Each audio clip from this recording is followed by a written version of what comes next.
Thank you. Senator Sanders. Thank you. Congratulations on your new title here. Mr. Zeldin, thanks so much for coming in the office the other day. I enjoyed our chat. Mr. Zeldin, 2024, as you know, was the hottest year in recorded history. The past 10 years have been the hottest 10 years on record. We have seen in recent years unprecedented firefires in the West Coast and in Canada, and we're seeing the horrific situation in LA right now. We have seen unprecedented flooding in China, displaced millions of people there, unprecedented drought in Brazil, Africa, and elsewhere. And in Southern Africa, people are dying because of the drought and their inability to grow crops. Billions of people have been sweltering in Europe and elsewhere in unprecedented heat waves. In the midst of all of that, President-elect Trump has said that climate change is a hoax. You will be, if confirmed, one of the leading spokespeople in this country, representing us throughout the entire world. Do you agree with President-elect Trump that climate change is a hoax? Well, first off, Senator, it was great to meet with you as well. I believe that climate change is real, as I told you. As far as President Trump goes, the context that I've heard him speak about it was with a criticism of policies that have been acted because of climate change, and I think that he's concerned about the economic costs of some policies where there's a debate and a difference of opinion between parties. I would respectfully disagree with you. I think he has called it a hoax time and time and time again. And I would just say for the record that, and let me ask you this question, all right? Some of us have used the word existential threat. What we're seeing in LA right now is apocalyptic, and the other terrible weather disturbances, whether in the Midwest of this country, whether in many states that are represented right here, unprecedented floods in my small state of Vermont. We've been hit over and over again in recent years. Our state capital, Montpelier, was underwater recently in a way that we have not seen. Would you describe climate change as an existential threat, meaning that there must be an urgency to get our act together, to address it? Senator, we must, with urgency, be addressing these issues. And today, as we talk about any way at all that the EPA can do its part to make sure that our air and water are cleaner, healthier, Staying on safer. the one, look, EPA has enormous responsibilities over an enormous number of areas. I'm focusing on picking up what Senator Whitehouse said. I worry very much. Do you have kids? Yes, Senator. Okay. I worry. Many of us have kids. We have grandchildren. This is serious stuff. This is beyond politics, my friends. This is the future of humanity. And if we do not get our act together, and that is not just the United States of America, this requires international cooperation. So let me ask you another difficult question. If tomorrow, magically, the United States Congress did all of the right things, that would not be enough. Climate change is a global crisis. It requires the cooperation of China, Russia, Europe, Latin America, etc. Are you prepared to represent the United States aggressively with some of your colleagues in reaching out to countries all over the world to cut carbon emissions? Senator, it's very important for I, as administrator of EPA, whether traveling to the G7 or the G20 or elsewhere, to be reaching out to these other countries to make sure that there is a pressure on other nations to do their part as well. And it is my job to stay up at night, to lose sleep at night, to make sure that we are making our air and our water cleaner. All right. I know it's fashionable to be beating up on China. It's good politics. They are now the major carbon polluter in the world. We have historically had that role. We're now number 2. We're not going to solve this crisis without working with China. Are you and hopefully your colleagues, if you are confirmed, prepared to work with China to try to lower carbon emissions? Senator, on many different issues, it is important not just to be working with nations that we are the strongest aligned with, but to also be in communication and engaged in dialogue with countries that might be considered competitors and also our greatest adversaries. And right now, China is an adversary in many respects. Okay. I, as part of the IRA, had a provision in there for, I believe, $7 billion to lower electric bills for working-class people all over this country by helping them install solar panels on their roof. We did it, my wife and I did it in our house. Our electric bill went down by 80%. Problem is many working-class, lower-income people can't afford the initial cost to install the solar panels. That's what this bill does. Can I have your word right now that you will work with me to make sure that that Solar for All program is rapidly and effectively implemented all over the country? Senator, it is my obligation on this and every other law enacted by Congress that I will follow my obligations under the law. And when it comes to spending money, it is important that I have the ability to sit before you and account for every dollar that's being spent by the EPA. So I know that this is an important priority of you and solar power. Sorry. That's okay. Almost saved by the bell. That was the fossil fuel industry. I look forward to working with you on this, Senator. Thank you, Madam Chair. Thank you very much. Thank you. Personally welcome you and look forward to working with you. Well, thank you very much, and it's a pleasure to be here. Mr. Bessent, thanks very much for being in the office the other day. Mr. Bessent, the United States today has more income and wealth inequality than has ever existed in the history of our country. You got three people on top, Mr. Musk, Mr. Bezos, and Mr. Zuckerberg, who are now worth almost $1 trillion. That is more than half of the bottom of our society, some 170 million people. Three people, more wealth than the bottom, 170 million. We have more concentration of ownership today than we have ever had. We have more concentration of ownership in the media, where a handful of billionaires like Musk, Bezos, Rupert Murdoch increasingly own the media and the information that the American people receive. We have a corrupt campaign finance system in which a small number of billionaires in both political parties make huge contributions into the presidential and congressional campaigns. When you have a small number of multi-billionaires who have enormous economic, media, and political power, would you agree with President Biden, who last night stated, and I quote, "An oligarchy is taking shape in America of extreme wealth, power, and influence that threatens our entire democracy, our basic rights, and freedoms," end of quote. That's what President Biden said last night. I agree with him. Do you? Senator Sanders, I enjoyed our visit. Talk a little bit closer into the mic. I enjoyed our visit, and I hope you got my follow-up materials that on the discussions, my previous writings on the tariffs and China. And look, the three billionaires who you listed that all made the money themselves. Mr. Musk came to the country as an immigrant. I understand that, but what I'm asking you is, when you have a handful of people like Musk, who will soon be part of the Trump administration, and others, when you have three people owning more wealth than the bottom half of American society, when these people have enormous influence over the media, when they spend huge amounts of money in both political parties to elect candidates, what Biden said last night is we're moving toward an oligarchy. I'm asking you that question. Do you think, forget how they made their money, do you think that when so few people have so much wealth and so much economic and political power, that that is an oligarchic form of society?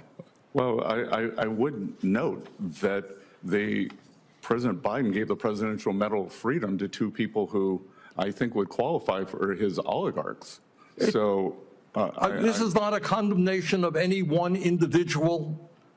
I'm just asking you, would so few people have so much wealth and power, but do you think that that is an oligarchic form of society? Senator, I think it depends on the ability to move up and down the income. No, that's not really the answer. I mean, even if you had that mobility, no matter who those individuals might be. All right, but let me ask you another question.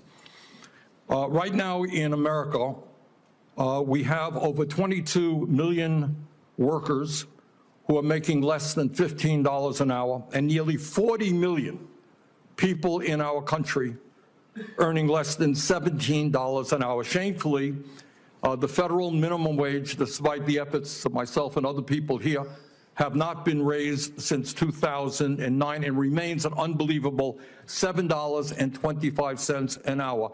Will you work with those of us who want to raise the federal minimum wage to a living wage to take millions of Americans out of poverty?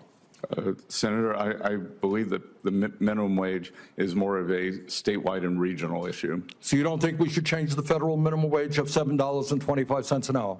No, sir. Okay.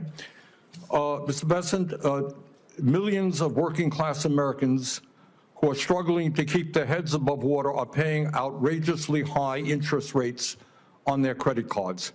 Over half the American people who take out new credit cards are being charged interest rates of over 24%. During his campaign, President-elect Trump promised that he was going to cap credit card interest rates at 10%. I happen to think that that is a very good idea, and I will soon be introducing legislation to do just that. Will you, as if you are confirmed, be supportive of what President-elect Trump said and what I want to see happen, and that is to cap credit card interest rates at 10%? Senator, I think we can both agree that many credit card companies have been bad actors throughout history, and I will get back to you once. Now, very simple question. Trump said he wants to cap credit card interest rates at 10%. I agree with him. Will you be supportive of what Trump and I would like to do? When President Trump takes office, and if I am confirmed, I will follow what President Trump wants to do. Okay. Thank you very much, Mr. Chairman. Thank you very much. Next is Senator Smith. Thank you, Senator. Senator Sanders. Thank you, Mr. Chairman, and congratulations on your new position. Look Thank forward you. to working with you. Former Mr. Chairman. The job that you have been nominated for is an impossibly difficult job.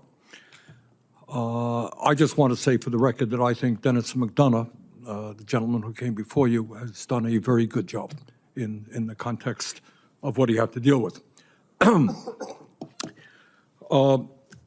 Mr. Collins, in two independent assessments last year, the VA outperformed non-VA hospitals in terms of patient satisfaction and hospital quality. I can tell you that in Vermont, you talk to the average veteran who accesses VA, they say, you know what, the care is pretty good. I think that's probably true in most parts of the country, and that takes place within a healthcare system which is broken, a private healthcare system which is largely broken and dysfunctional. It strikes me, from what I have heard, there are three approaches to the VA.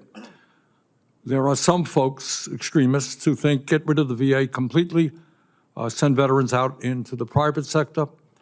Others, including the nominee for Defense Secretary, Mr. Hegseth, who have indicated that the VA should be there for specialized care. People with PTSD, people with amputations, particular problems the veterans have, specialized care. And there are those of us, including myself, who think that when people are asked to put their lives on the line to defend this country, you know what? All veterans are entitled to all of the health care that they need. That's my view. Where do you come out on that? Senator, it's great to sit in the office and talk to you, especially your chairman, the perspective you had. We come out very similar. I've said before, and I said it to this committee early on, there'll always be a VA health system for the veteran. And like we talked about in your office, I think what we're going to do is make sure that the VA centers that are strong can get better. But also I have states that I've talked to and other senators who have maybe one facility that is doing well and another facility that's not. So we can't paint with a broad stroke, even on the private sector that you mentioned, to say that any one in particular is the rule for all. So I'm for getting that and making sure that we have it. Okay, here's the problem.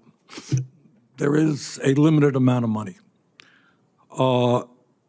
Community care spending went from $8 billion in 2014 to $31 billion in 2024. Ideally, what we could say is, hey, you're a veteran, you want to go into a private care? No problem. You want to go to the VA? No problem. We have a strong VA, strong private care. We don't have enough money to do that.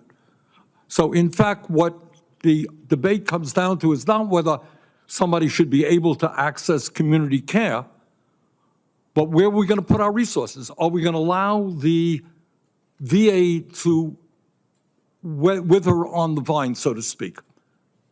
Do you understand where I'm coming from? How do you, are you willing to tell us that you're going to fight for a strong VA in every state in this country?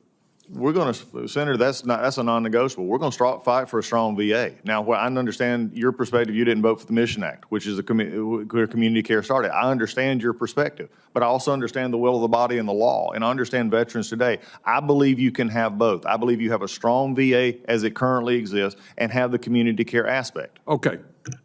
Vermont issue. You're inheriting an incredible bureaucracy that is very slow-moving at times. There are two CBOCs in the Vermont area, one in Chittenden County, our most populated area, one in the southern part of the state, probably be located in the New Hampshire area, all right? Keene, New Hampshire. Access to both Vermont and New Hampshire veterans.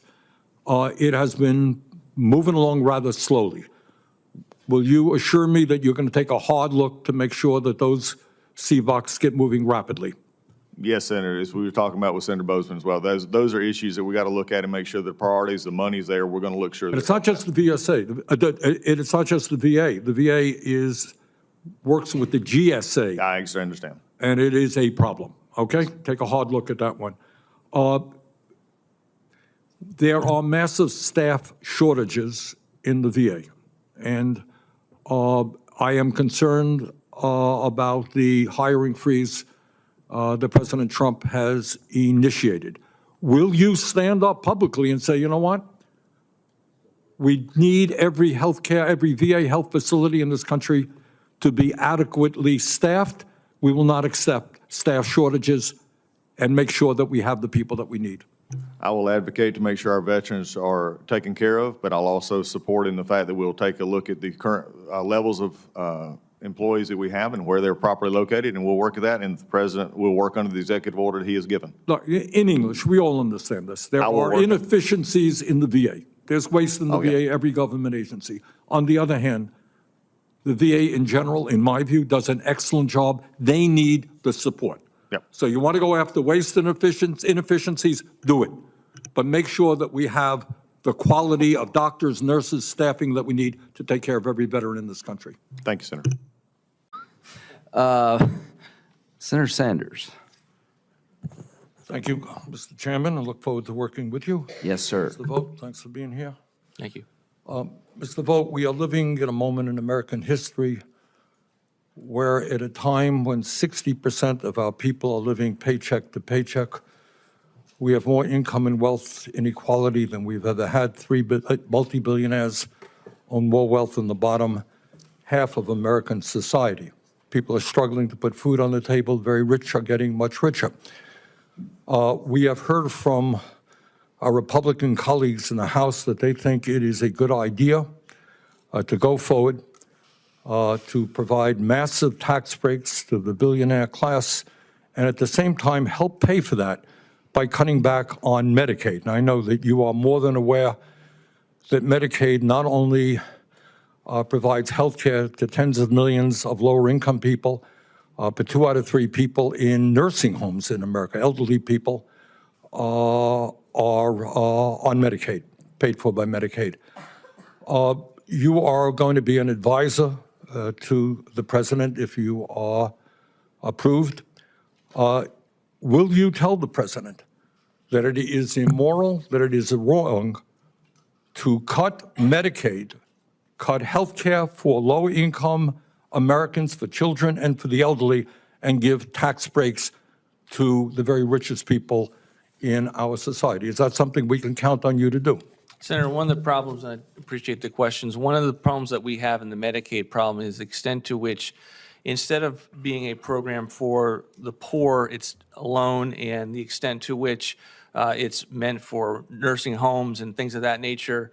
We have able-bodied working adults on the program that are benefiting from a higher match rate than the populations that it was originally designed for. And as a result of that expanded match, you also have states kind of chasing that match in other ways that have made it so that they're not looking at improper payments. All right. You're going into I don't have a lot of time. You're going into another area, and that is a healthcare system in general. As you well know, unfortunately, the United States of America is the only major country on earth not to guarantee healthcare to all people as a human right. And the result of that, despite Medicaid, and we can argue about this or that aspect of Medicaid, despite that, 85 million Americans are uninsured or underinsured. And importantly, and your colleague, Mr. Musk, made this point, we are spending far more on health care than any other country per person. I wonder, as an advisor to the president, will you try to determine how it is that countries around the world are able to provide care to all of their people, and in some cases spend 50% per capita of what we're spending? Do you think the function of the American healthcare system should be to make huge profits for the insurance companies and the drug companies, or do you think maybe we should have a system that guarantees healthcare to all people as a human right? Do you believe that healthcare is a human right?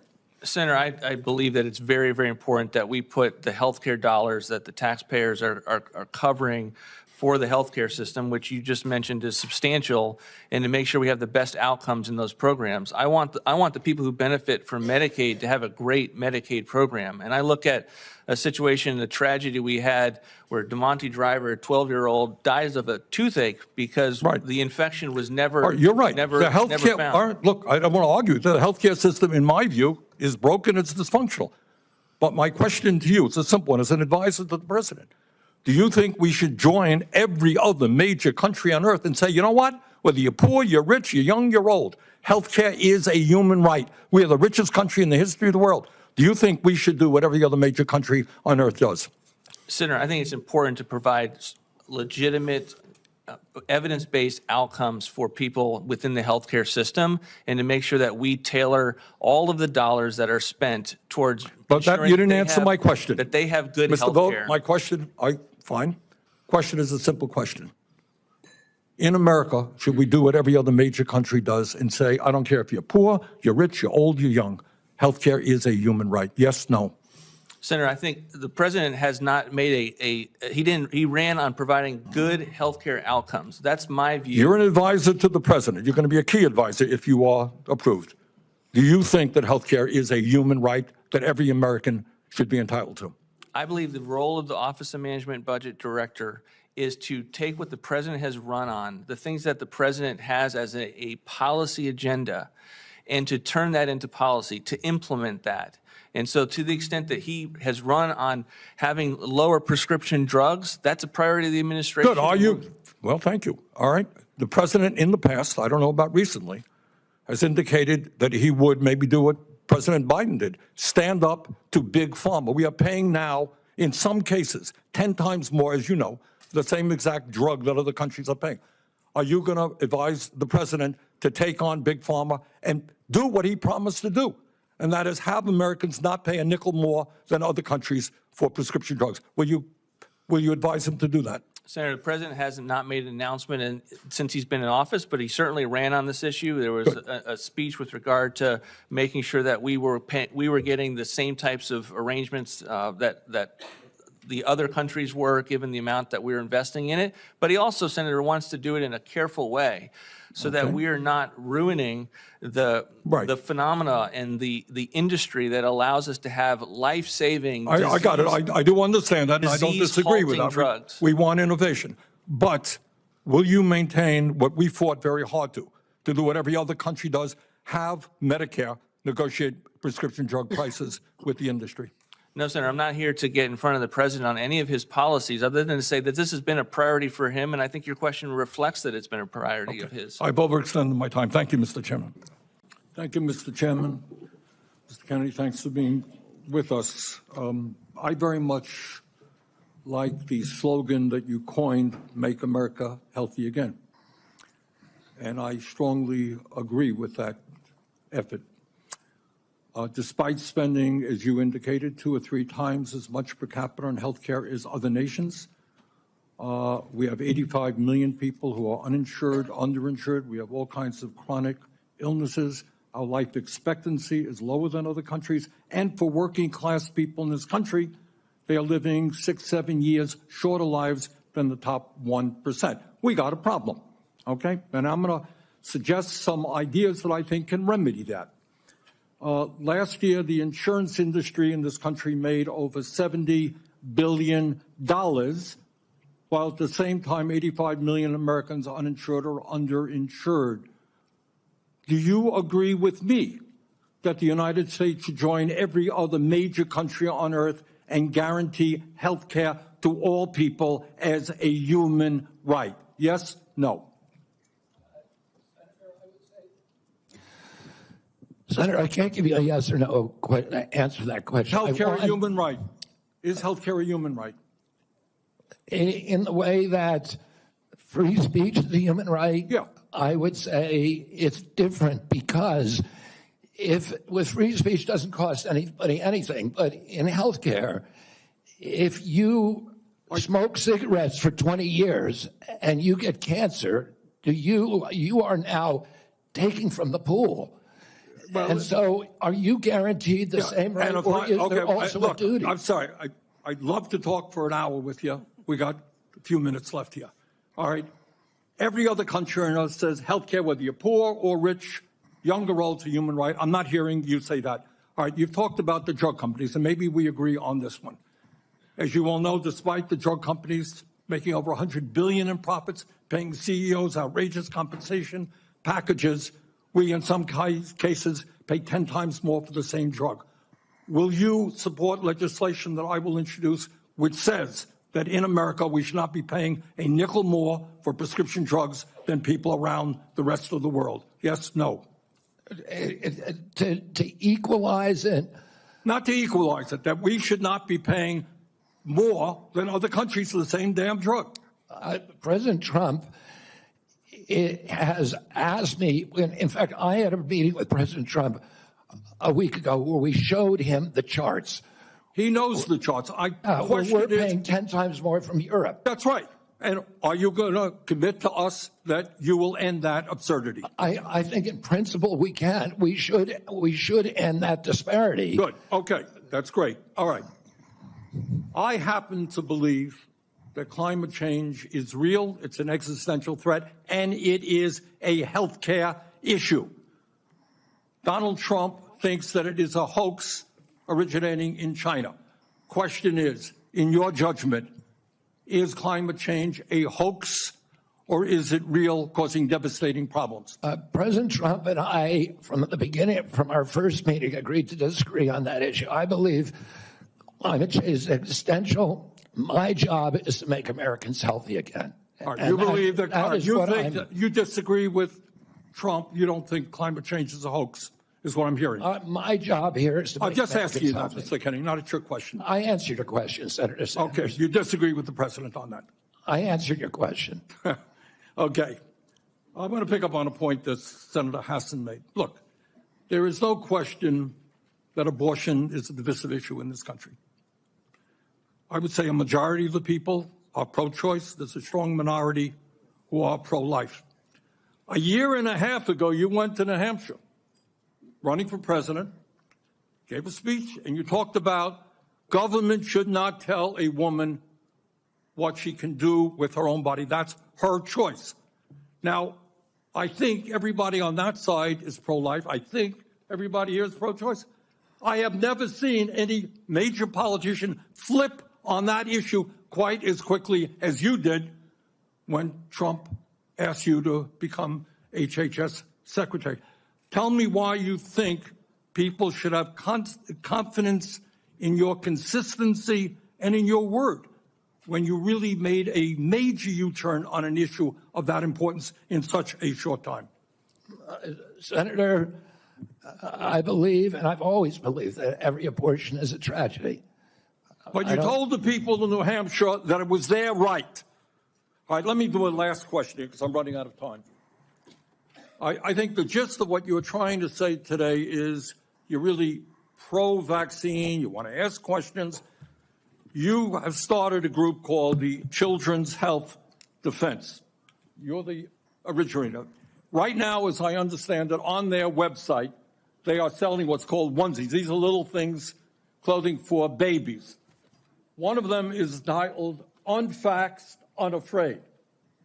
Next one, and they're sold for $26 a piece, by the way. Next one is No Vax, No Problem. Now, you're coming before this committee and you say you're pro-vaccine. Just want to ask some questions. And yet your organization is making money selling a child's product to parents for $26, which casts fundamental doubt on the usefulness of vaccines. Can you tell us now that you will, now that you are pro-vaccine, that you're going to have your organization take these products off the market? Senator, I have no power over that organization. I'm not part of it. I resigned from the board. That was just a few months ago. You founded that. You certainly have power. You can make that call. Are you supportive of this? I've had nothing to do with Are you leadership. supportive of these onesies? I'm supportive of vaccines. Are you supportive of this clothing, which is militantly anti-vaccine? I am supportive of vaccines. I will. I want good science, and I want to protect. But you will not tell the organization you founded not to continue selling that product. Thank you, Mr. Chairman. Senator Blackburn.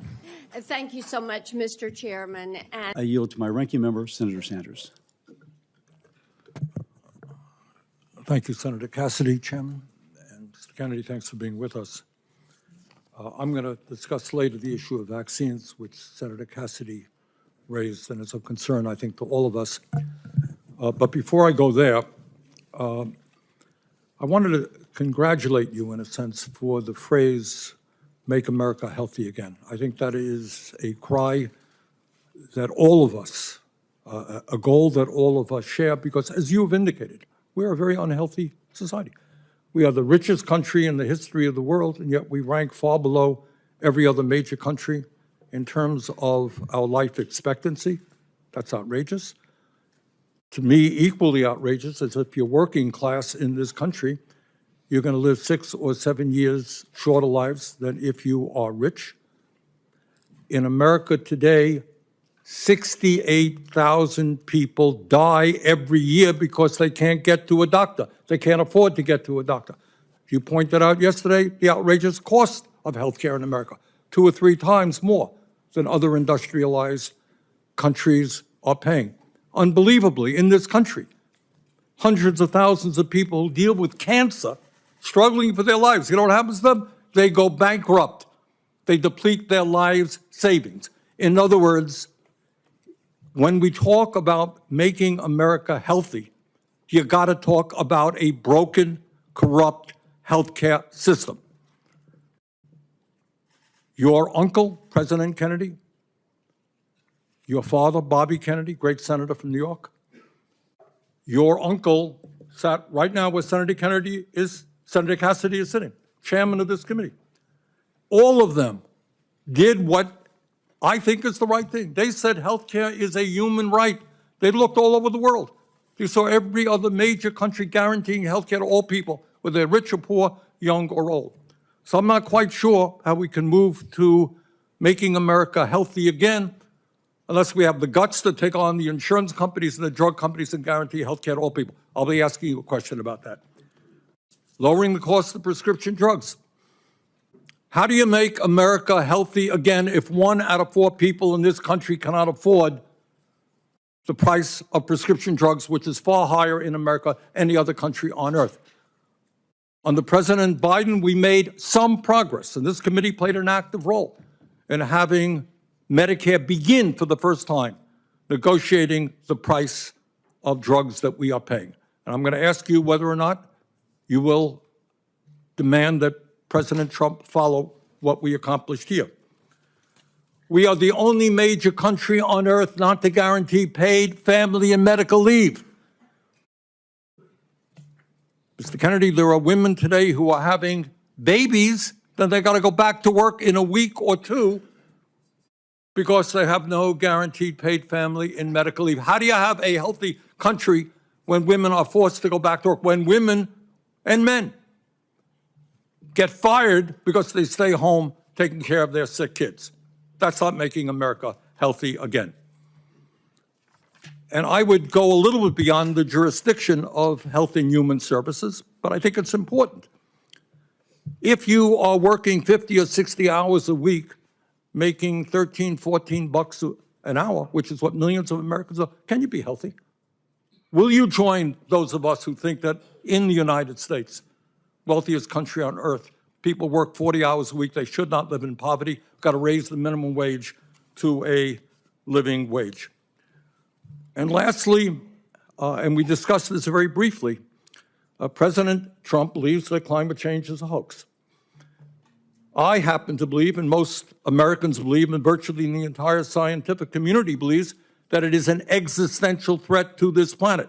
I don't know how you're going to make America healthy again, or keep the world healthy, when you have massive heat waves and droughts and floods and extreme weather disturbances. Louisiana had them, Vermont had them.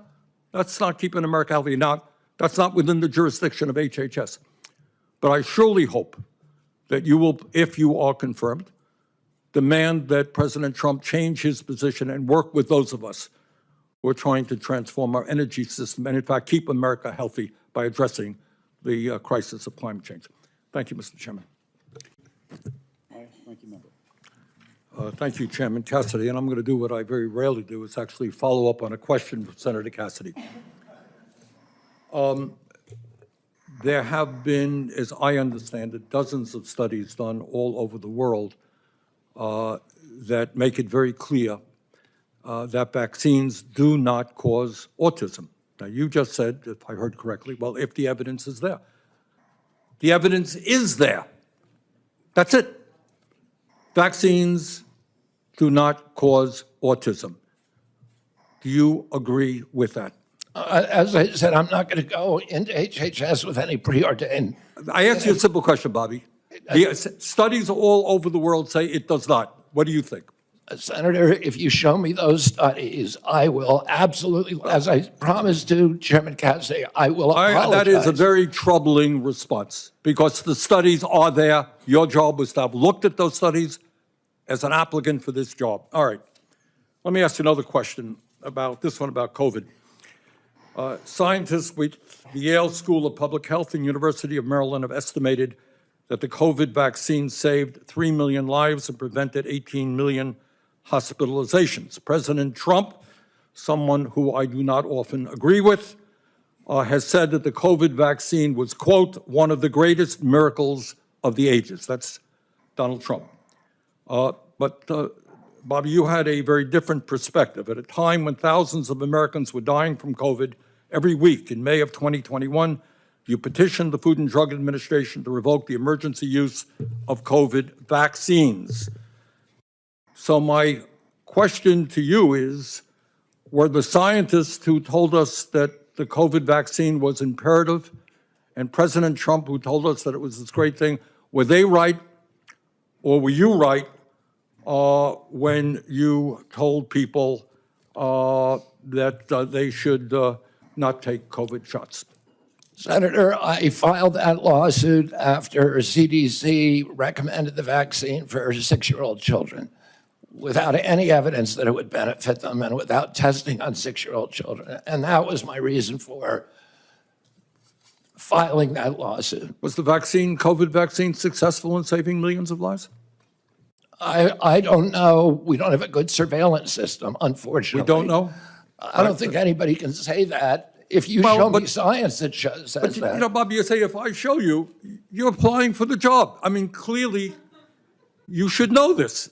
And that is, the scientific community has established that COVID vaccine saved millions of lives, and you're casting doubt. That is really problematic. All right, let me ask you another question on another subject. My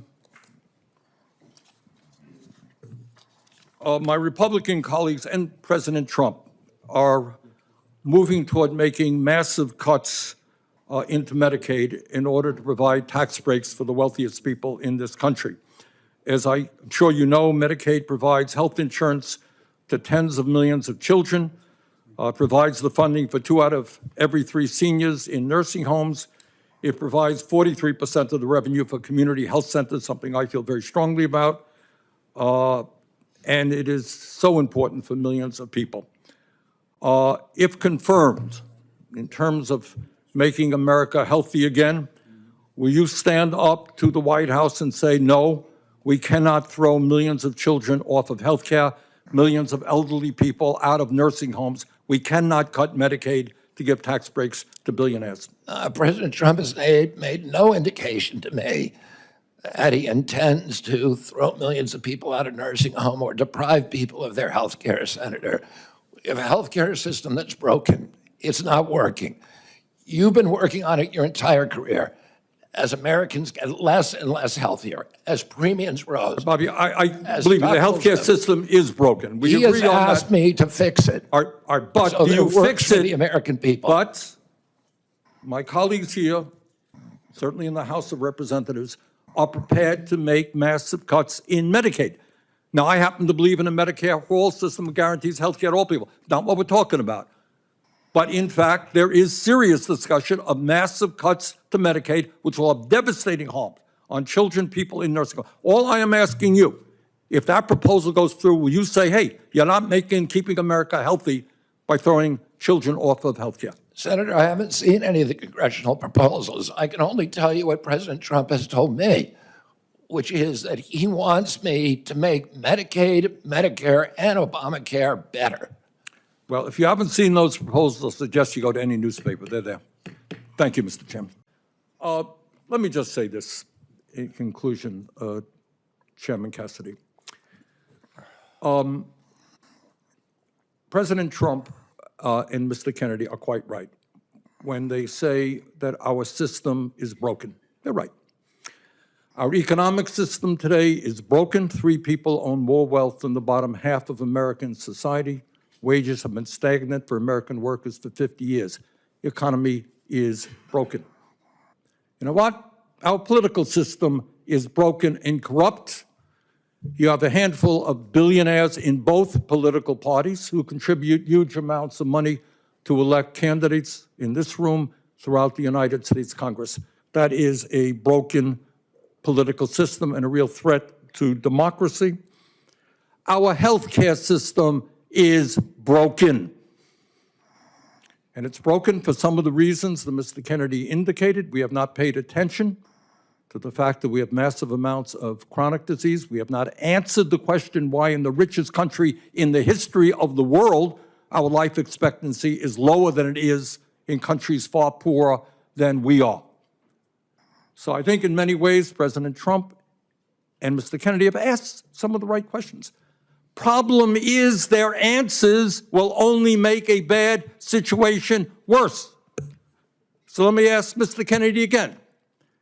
If we want to make America healthy, will you assure the American people that you will fight to do what every other major country on earth does, guarantee health care to every single American? I'm going to make America healthier than other countries in the world right now. Will you guarantee do what every other major country does? That's a simple question. And by the way, Bernie, the problem of corruption is not just in the federal agencies, it's in Congress too. Almost all the members of this panel are accepting, including yourself, are accepting millions of dollars from the pharmaceutical industry. Oh, no, and protecting their interests. Oh, I thought that would come. No. I ran for president like you. I got millions and millions of contributions. They did not come from the executives, not one nickel of PAC money from the pharmaceutical industry. They came from workers. In 2020, you were the single largest because I had receiver of pharmaceutical money from workers all over this country. Workers, you were the not a nickel from corporate PACs. PACs. You were the single largest acceptor of pharmaceutical dollars. No, from workers in the industry. 1.5 million. Yeah, out of 200 million. All right, but you have not answered, last question. You have not answered my question. How Mr. the Chairman, heck we're do 3 we make minutes. Ask you a question. How do we We're- make he is- America Miss- healthy if you don't guarantee health Chairman, care we're to all literally people? 3 minutes over here now. Well, so are other How long people. does it keep going? At some time, you're just battering the witness, Not Bernie. battering the witnesses. I'm Yes, trying you to get are. an And answer. you're getting upset at him. You're going at him just like anybody else would. We'll come to order. Bernie's going over. Thank you, Mr. Chairman, and thank you very much for your job today in conducting this very, very important hearing. Let me reiterate my concerns. Every person on this panel, and I would hope everybody in America, wants to make us the healthiest country on earth. And I applaud Mr. Kennedy for raising the issues and talking about some very important truths. But what I am not hearing from him are some very specific policy issues that we absolutely need if we're going to make America healthy. It is unquestionable that when 68,000 Americans die because they can't afford to go to a doctor, you got to deal with that. And I have not heard one word about the need for universal health care that exists in every country on earth. When 1 out of 4 people can't afford prescription drugs because the pharmaceutical industry is ripping us off and charging us 10 times more in some cases than the people in other countries. I have not heard the definitive answer I need that we're not going to pay the highest prices in the world for prescription drugs. And one of the points I think that Mr. Kennedy made, which is right, healthcare is not just medical care. It's a lot more. Talk about the food industry. We have held a hearing, Senator Cassidy and I held a hearing a couple of months ago, where we made the point that the food industry is, in fact, poisoning our kids with addictive food that is leading to obesity, diabetes, heart conditions, etc. And I hope that our Congress and the White House will have the courage to take on a very powerful food industry and demand that the products that they sell our kids are in fact healthy and non-addictive. In many ways, what the food industry is doing today is what the tobacco industry did 50 or 60 years ago. And we talk about making America healthy today. Again, it's not just doctor care, medical care. We have millions of people working for starvation wages. You cannot be healthy if you're working 50 or 60 hours a week and you can't afford the rent that your landlord is charging you. Stress kills. Stress makes us sick. So, Mr. Chairman, let me just say this. I think the issues that have been raised in this hearing today are of enormous importance.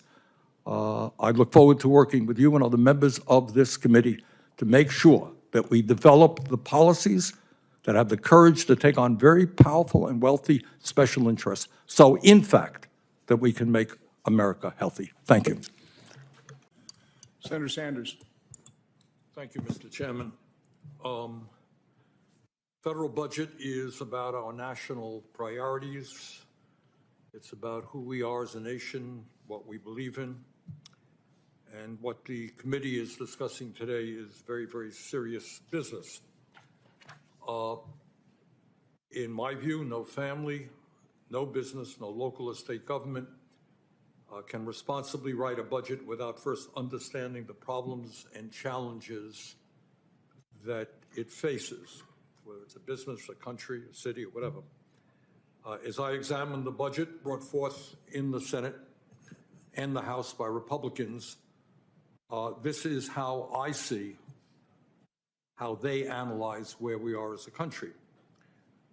At a time of massive and unprecedented income and wealth inequality, the Republicans look around them and they say, wow, we got 3 people owning more wealth than the bottom half of American society. Very richest people are becoming phenomenally richer. Working people are struggling. What's the solution? Well, obviously the solution is to give massive tax breaks to the rich and make a very bad situation even worse. It is apparently not good enough that the top 1% today own more wealth than the bottom 90%. That is rather phenomenal.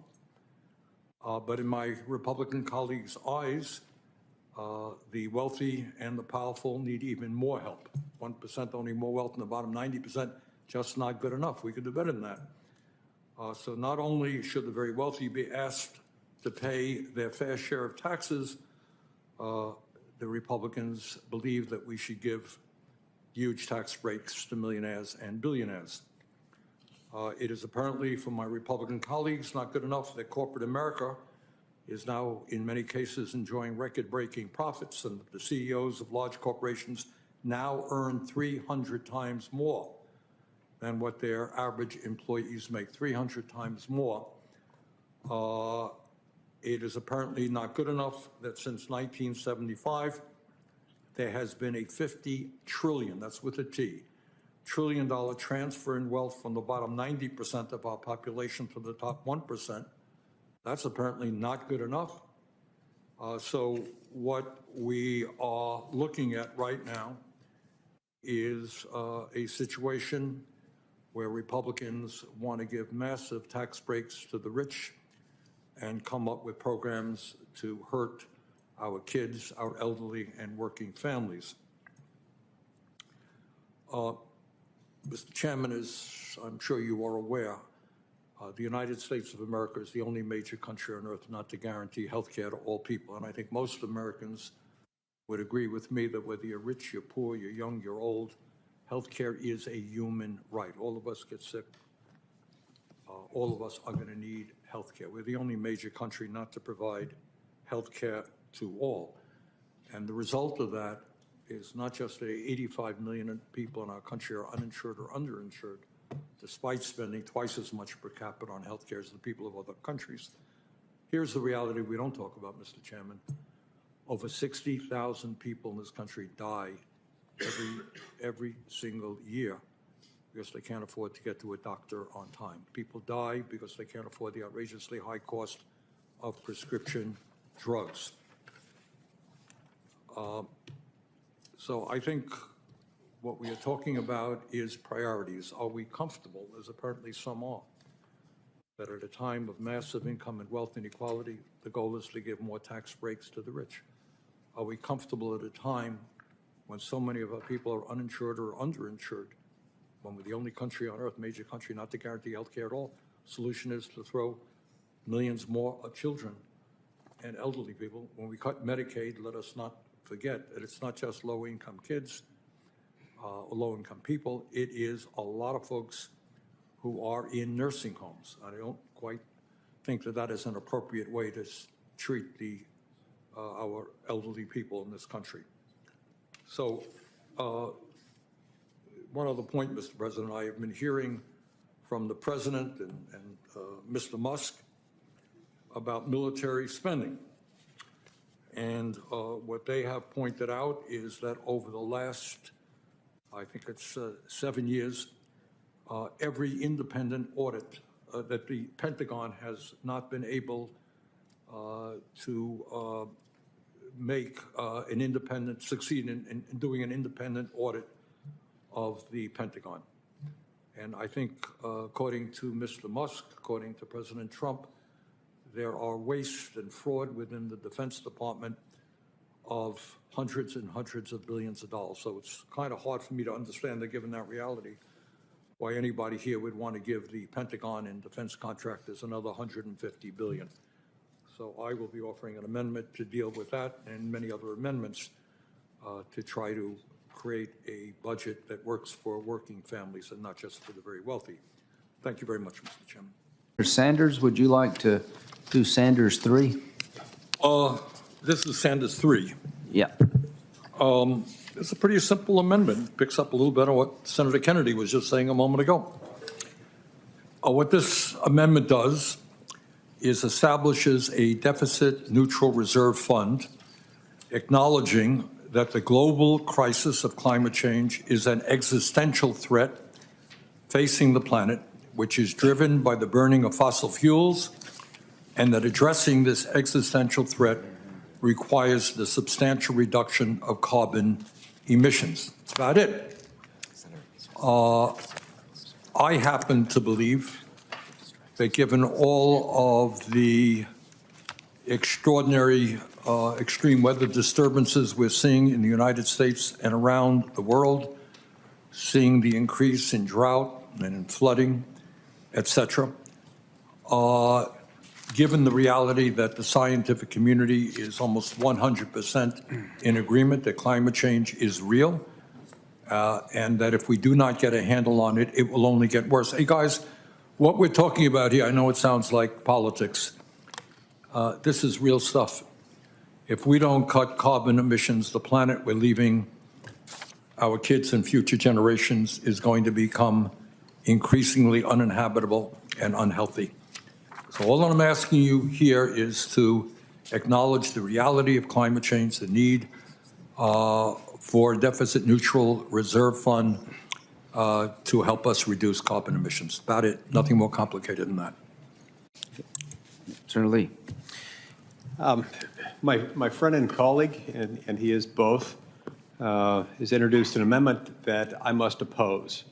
I oppose it obviously in my individual capacity, but also as chairman of the Energy and Natural Resources Committee. Given that it created a deficit-neutral reserve fund related to acknowledging the so-called existential threat of climate change. Now, in my view, respectfully, this is a measure that would prioritize climate alarmism over some of the objectives that we need to pursue right now, including providing energy security to the American people, and in the case of this bill, border security. Look, the Biden administration did everything in its power to destroy domestic energy production. This has made every aspect of life more expensive, from gas to groceries, from housing to healthcare, everything in between. It's all more expensive. It's going to get worse if we don't fix this problem. This amendment seeks to continue those same policies, and the American people deserve better. I oppose them and urge my colleagues to do the same. Brief, Mr. Chairman, just a very brief response. Absolutely. Let me just ask my friend, Senator Lee, and he's a friend. We've worked together on some issues. You use the word climate alarmism. The 10 last years are the warmest years ever recorded. We're seeing massive extreme weather disturbances all over the world, not just in the United States. Do you think that that is alarmism, or is it the reality that climate change is an enormous threat to this planet? I think acknowledging weather conditions and temperature conditions around the world can tell us things. I don't think that throwing hundreds of billions of dollars at a problem with an eye toward ultimately spending tens of trillions of dollars on a problem, one that's going to impoverish the American people, impoverish people throughout the world, unduly enrich other nations, including countries like China that are generating more greenhouse gases every day, show no signs of slowing, and are known to, cheat on international commitments regarding emissions and things like that. I think that's climate alarmism, and I think the American people have suffered as a result of this. Look, human beings have benefited to a tremendous degree as a result of our ability to utilize the resources that nature has given us and uniquely given us as Americans.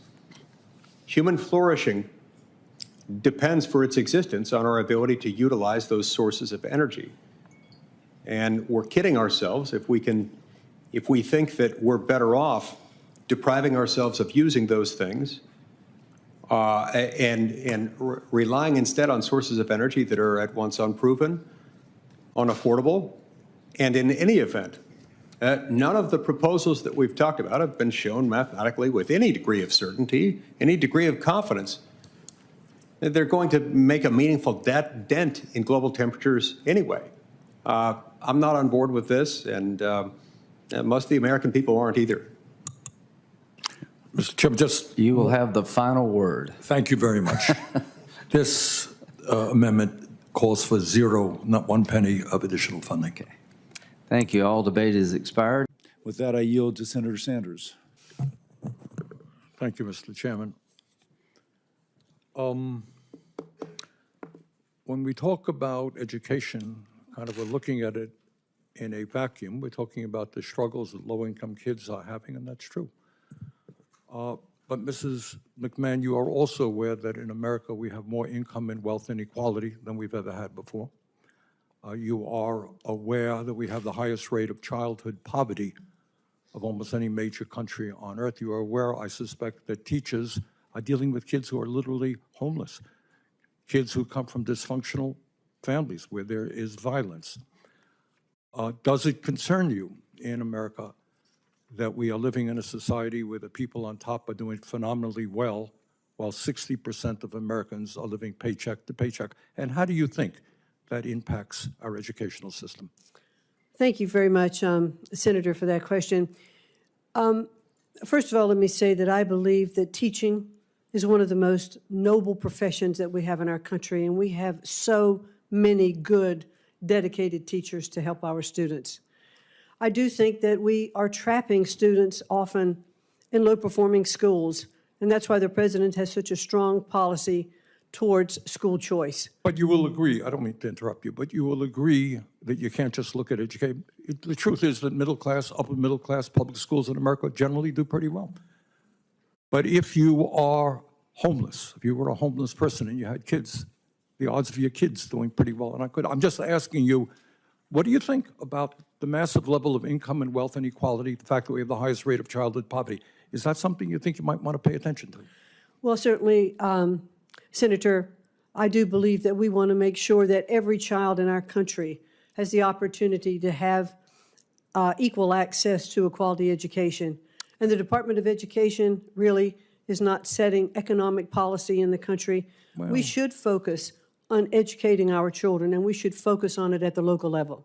let me ask you this. You mentioned correctly that we have many great teachers in America, right? Yes.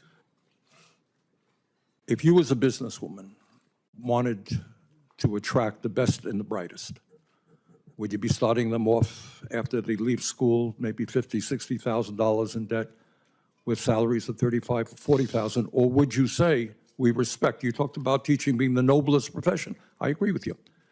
Would you agree with me, support my legislation that says no teacher in America should earn at least $60,000 a year?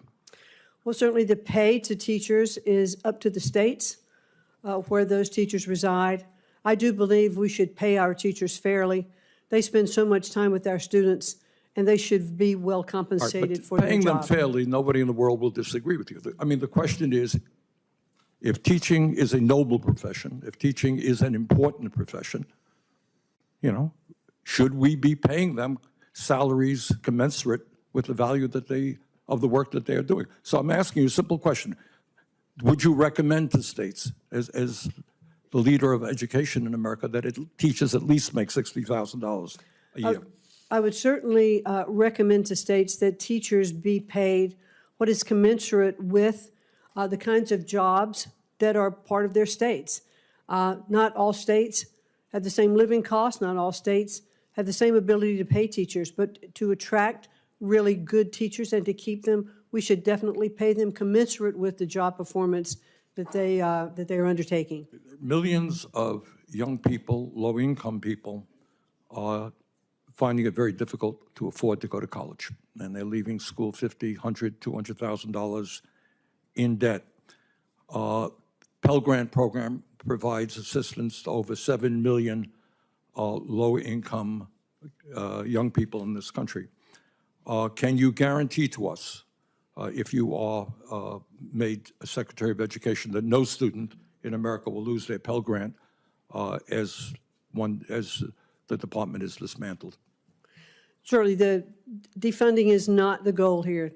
The continuation of Pell Grants, I'd actually even like to see an expansion of Pell Grants. I'd like to see short-term certificates for Pell Grants for students who aren't going on to four-year universities, who could have the opportunity to use Pell Grants for skill-based learning. Right, so what I'm hearing you say is Pell Grant program will continue under your administration. Yes. Okay.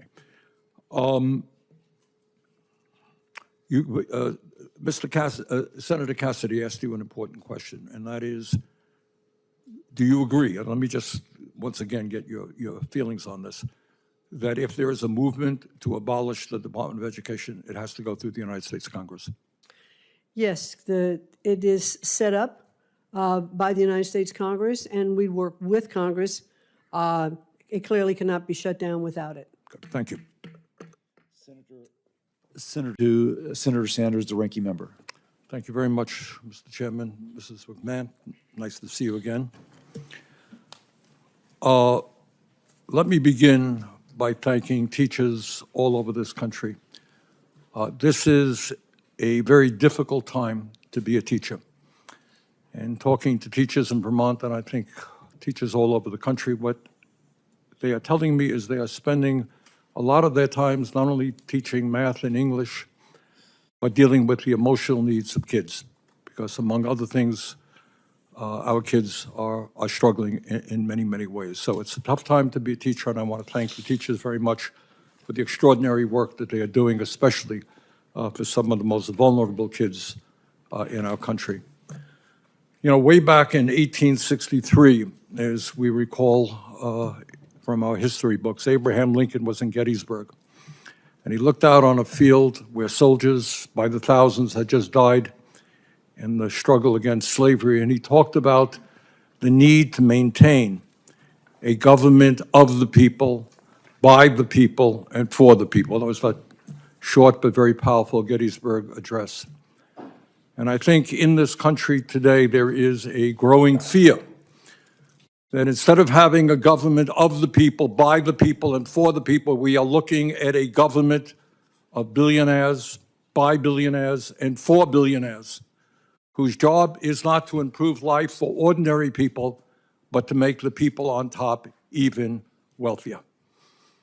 So in the midst of massive income and wealth inequality, where 3 people own more wealth than the bottom half of American society, the Republicans in the House yesterday introduced a budget resolution that would provide massive tax breaks to the people on top, and they would pay for those tax breaks for billionaires by cutting Medicaid, education, and programs that working families throughout this country desperately need.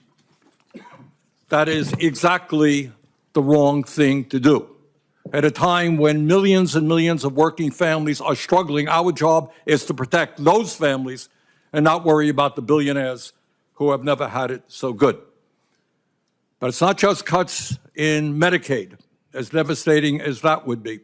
We're looking at, if the Republicans get their way, massive cuts to education. And I should also say that the people who are trying to privatize Social Security, privatize Medicare, privatize Medicaid, privatize the Veterans Administration are precisely the same people who are trying to privatize public education in America. We must not allow that to happen.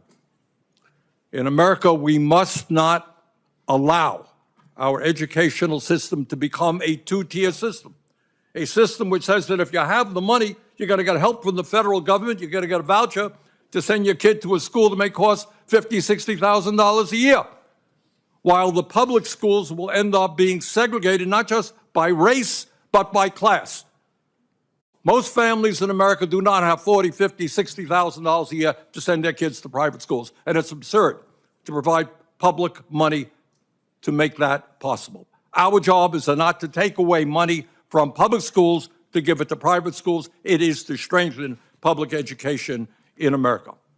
Further, President Trump has talked about abolishing the Department of Education. Yes, I think everybody on this committee wants to see us go after waste and bureaucracy in every agency of government. But what we must understand is that when we talk about the Department of Education, they are providing vital resources for 26 million children in this country who live in high-poverty school districts. Is it the responsibility of the federal government to say that every kid in America, whether you're poor, middle class, rich, gets a quality education? It is. And that is what a lot of what the Department of Education does. Department of Education provides millions of public school students who have disabilities, emotional problems, physical problems, provides them with help. It provides Pell Grants and other important financial assistance that over 7 million low-income students need to get a higher education. So the goal is not to abolish the Department of Education, it is to make it more effective and to make sure that it addresses the educational needs in this country. Mr. Chairman, in my view, we need a Secretary of Education who understands that in the wealthiest nation in the history of the world, we should have the best educational system on this planet, from child care to graduate school. We need a Secretary of Education who understands that we're going to attract the best and the brightest to the teaching profession. You know what? We have to pay teachers the kinds of salaries that they deserve, which is why I've introduced legislation that says no teacher in America should earn less than $60,000 a year. We need a Secretary of Education who understands that schools do not end at 2:30 or 3 o'clock. We need strong after-school programs. We need strong summer programs. We need a Secretary of Education who understands that we've got to invest in mental health. We need a Secretary of Education who understands that we have got to fully fund the Individuals with Disability Education Act. So there are a lot of questions I have for Mrs. McMahon. I very much appreciate her being here and look forward to the discussion we'll have. Thank you, Mr. Chairman. Thank you. Appropriate time. Senator Sanders. Thank you, Mr. Chairman. This amendment that I'm offering is quite simple and very straightforward.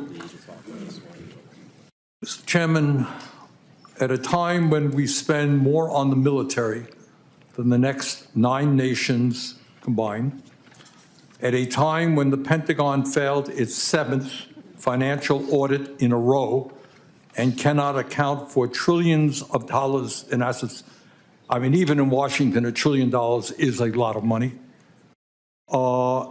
At a time of massive fraud, waste, and cost overruns at the Department of Defense, this amendment says that no, we should not be giving the Pentagon an additional $150 billion.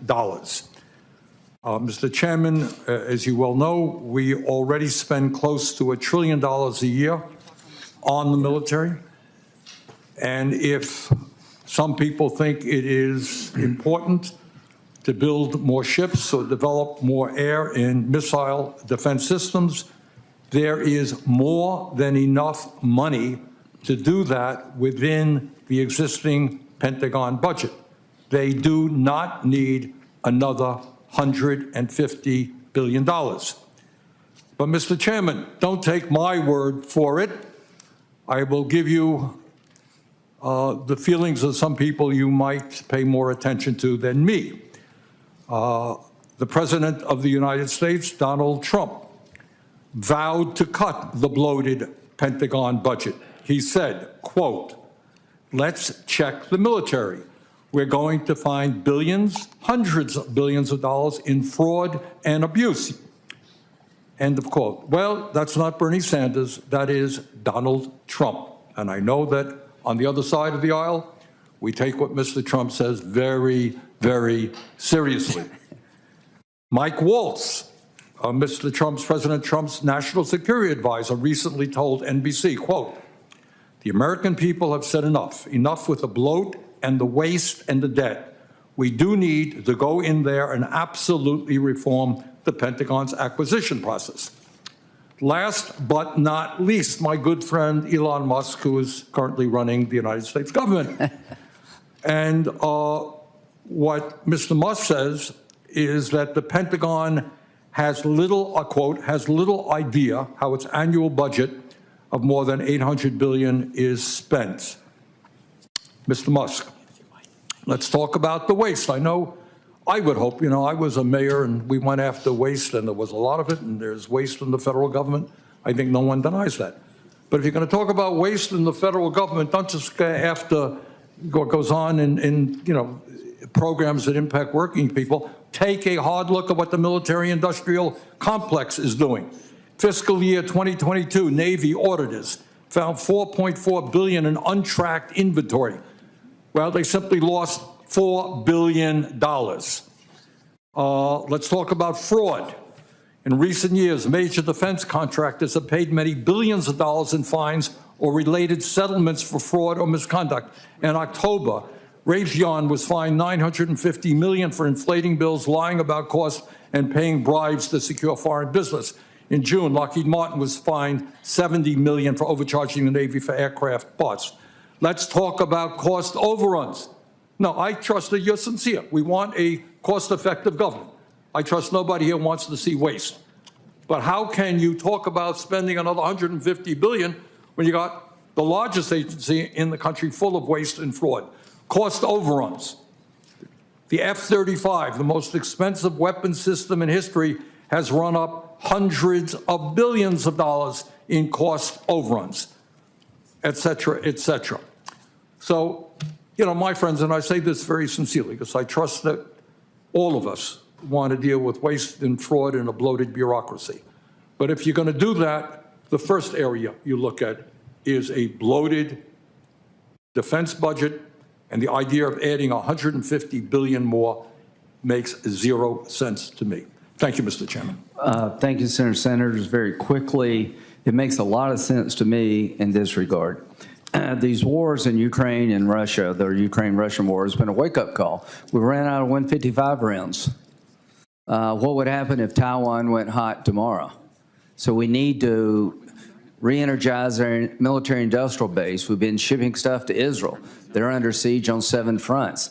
What I've learned from these conflicts, that America needs to increase its military-industrial capability. We need to be smarter. Drones seem to be fashionable. To my friends from Virginia, y'all are great Navy guys. We got 296 ships. At the end of the decade, we're going to have 297.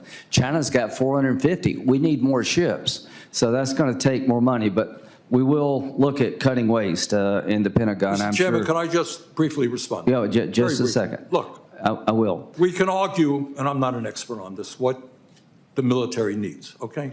But before you add more money, why don't you get rid of the waste and the fraud? Let them get rid of that. Because, right, if I may reclaim a time, because we're in multiple wars. We're at war. ISIS is reemerging. So the technology we need to keep them over there so they can't get here. We need to help allies that have been under a lot of strain. We're at 2.9% of GDP on defense in 2025. That's the lowest we've been in decades, at a time when I think the threats would justify more spending. I appreciate you. You're consistent. We have a different view of what it takes to defend America. You're right about waste.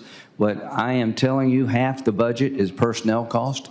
Does anybody here want to change the personnel? Do we want to pay people less, give them less benefits? So really half the budget is locked in with personnel costs. I think we need more capability. We need it now. That's why we're doing $150 billion. I oppose the amendment. Time has expired. Next will be Senator. Oh, thank you, Senator Cassidy.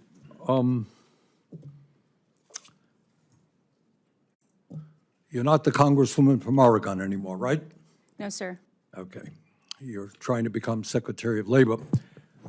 Let me back up and say a word about what the PRO Act is. I'm not sure that most Americans know what it is. The reality is that in America today, labor unions have the support of some 70% of the American people. You know why? Because people understand that the big corporations and their bosses have all the power. People understand that CEOs make 300 times more than their workers. And people say, you know what, the only way we're going to get decent wages and benefits is when we organize. Millions of people want to join unions, but they can't join unions. You know why? Because corporations day after day operate in illegal ways. They break the law. They say to somebody, you were late 3 years ago. You're a pro-union. You were late 3 years. You're fired. We're going to take you into a captive audience, and for hour after hour, we're going to tell you how bad unions are. You want to join a union? Fine, you vote for a union. We're moving the plant to China. All of that stuff happens to be illegal. All of that stuff happens to be done every single day by corporate America. So let me go back to the original question. PRO Act is designed to prevent illegal behavior on the part of corporate America, on the part of employers, so that workers can make a free choice. Do you support the PRO Act? Thank you, Ranking Member Sanders, and I appreciate the conversation. I support the American worker. President Trump. Okay, I don't mean to be rude. No, We you're don't not have a lot rude. of time. I I'm understand. gathering that you no longer support the PRO Act, is what I hear. That you support the American worker, that's what everybody here will say. Ms. Chavez, Dreamer, in 2021, President Biden signed the Butch-Lewis Act that prevented the earned pension benefits of some 2 million union workers and retirees from being cut by up to 65%. There are people in Congress who want to undo that enormously important legislation. What do you feel about the Butch-Lewis Act? I support the Butch-Lewis Act in protecting their retirements. You will go to the wall, to go to the mat supporting it? I do support protecting people's retirements. Federal minimum wage is 7.25. State after state has voted to raise the minimum wage. Somehow we can't do it here in Washington. 20 million workers are making less than $15 an hour. Do you support raising the minimum wage to a living wage? Ranking Member Sanders, you know that that is an issue for Congress to determine and raising the minimum wage. As the Secretary of Labor, I cannot weigh in on that. That's determined by Congress. If they want to negotiate that, I will fully and fairly enforce the law as a Labor Secretary, if you all so choose, and give you whatever data possible to make that decision as members of Congress. I understand that Congress makes the law, but you have an opinion, and you will be the leading advocate for workers if you are confirmed. Question, if you were sitting where I'm sitting, would you vote to raise the minimum wage to a living wage? Well, I'm not sitting where you're sitting hypothetically. I used to, but not any longer. But I do recognize that the minimum wage hasn't been raised since 2009, and the cost of living has gone up. But again, I cannot sit here and determine what that wage will be fully and fairly. I will enforce the law, but it will be up to Congress to determine, because that is not in the purview of the Secretary of Labor. For instance, in Oregon, I know that in Portland, Oregon, that the minimum wage is almost $16 an hour, and that might work for Portland, but that's not going to work for Grants Pass, Oregon. And I know that local communities, states determine what's best for their economy. What we don't want to do is shock the economy. But again, sitting here today, I cannot determine as Secretary of Labor if it should be. Ms. Chavez-Dreamer, in his second week in office, President Trump fired Gwynne Wilcox, a member of the National Labor Relations Board, leaving the NLRB without a quorum. And what that means right now, that if workers form a union, vote to form a union, and the company says, well, I think that was illegal, it's unfair, you can slow up the process because there's nobody to go to. Do you believe that the firing of Ms. Wilcox was illegal? Which I do. President Trump has a right to exercise his executive power, how he sees in consultation with. Are you concerned that we do team. not have a functioning NLRB right now? The NLRB is separate from the Department of Labor, but I do believe that the function of the NLRB is important, and I will always take that into consideration doing my job. Are you concerned that we do not have a functioning NLRB now?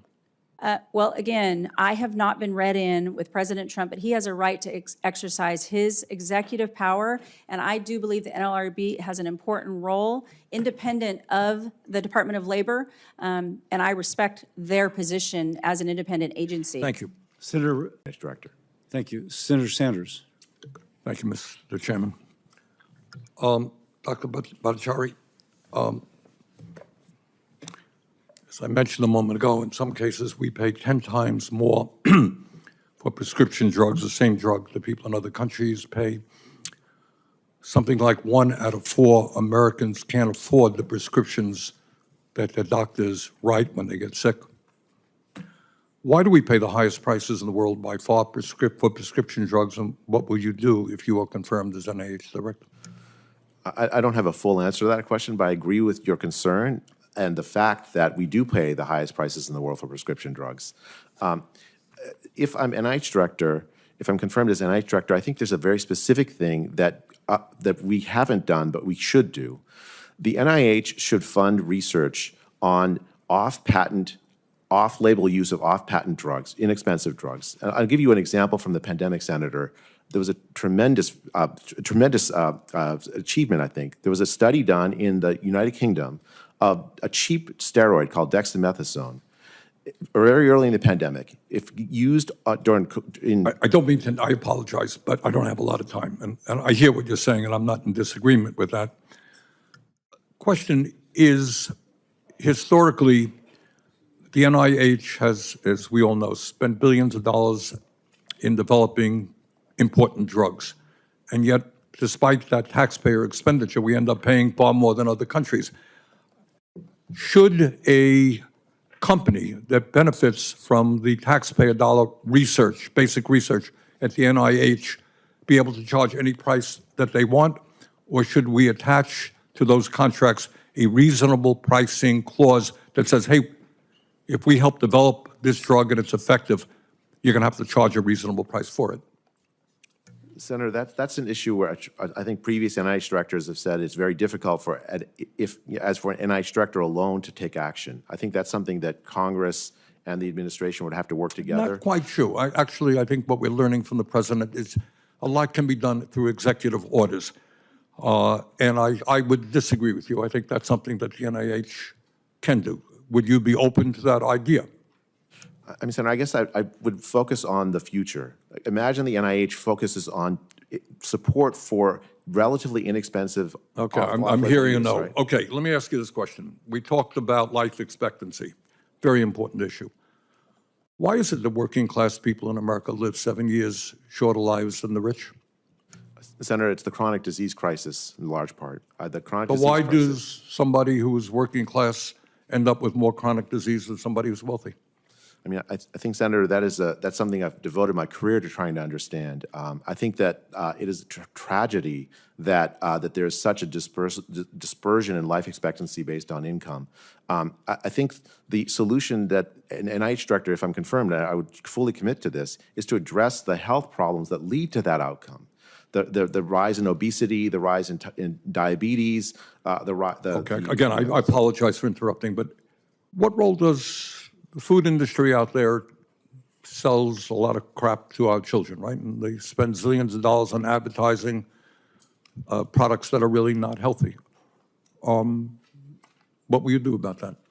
Senator, I think excellent research to try to find alternatives to make clear the link between the junk food that kids eat and subsequent health outcomes can convince parents, I hope, to make better choices for their kids, to help them make better choices for their kids. I think the role of research is to elucidate those connections and give people tools. But you're going to have, if you're confirmed, a bully pulpit, so to speak.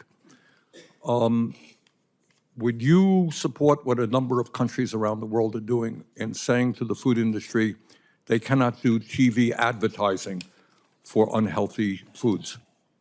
I mean, if I'm confirmed, I would absolutely advocate for to give parents the tools they need so that their kids will eat healthy. I'm answering the question. Sounds like a good politician here.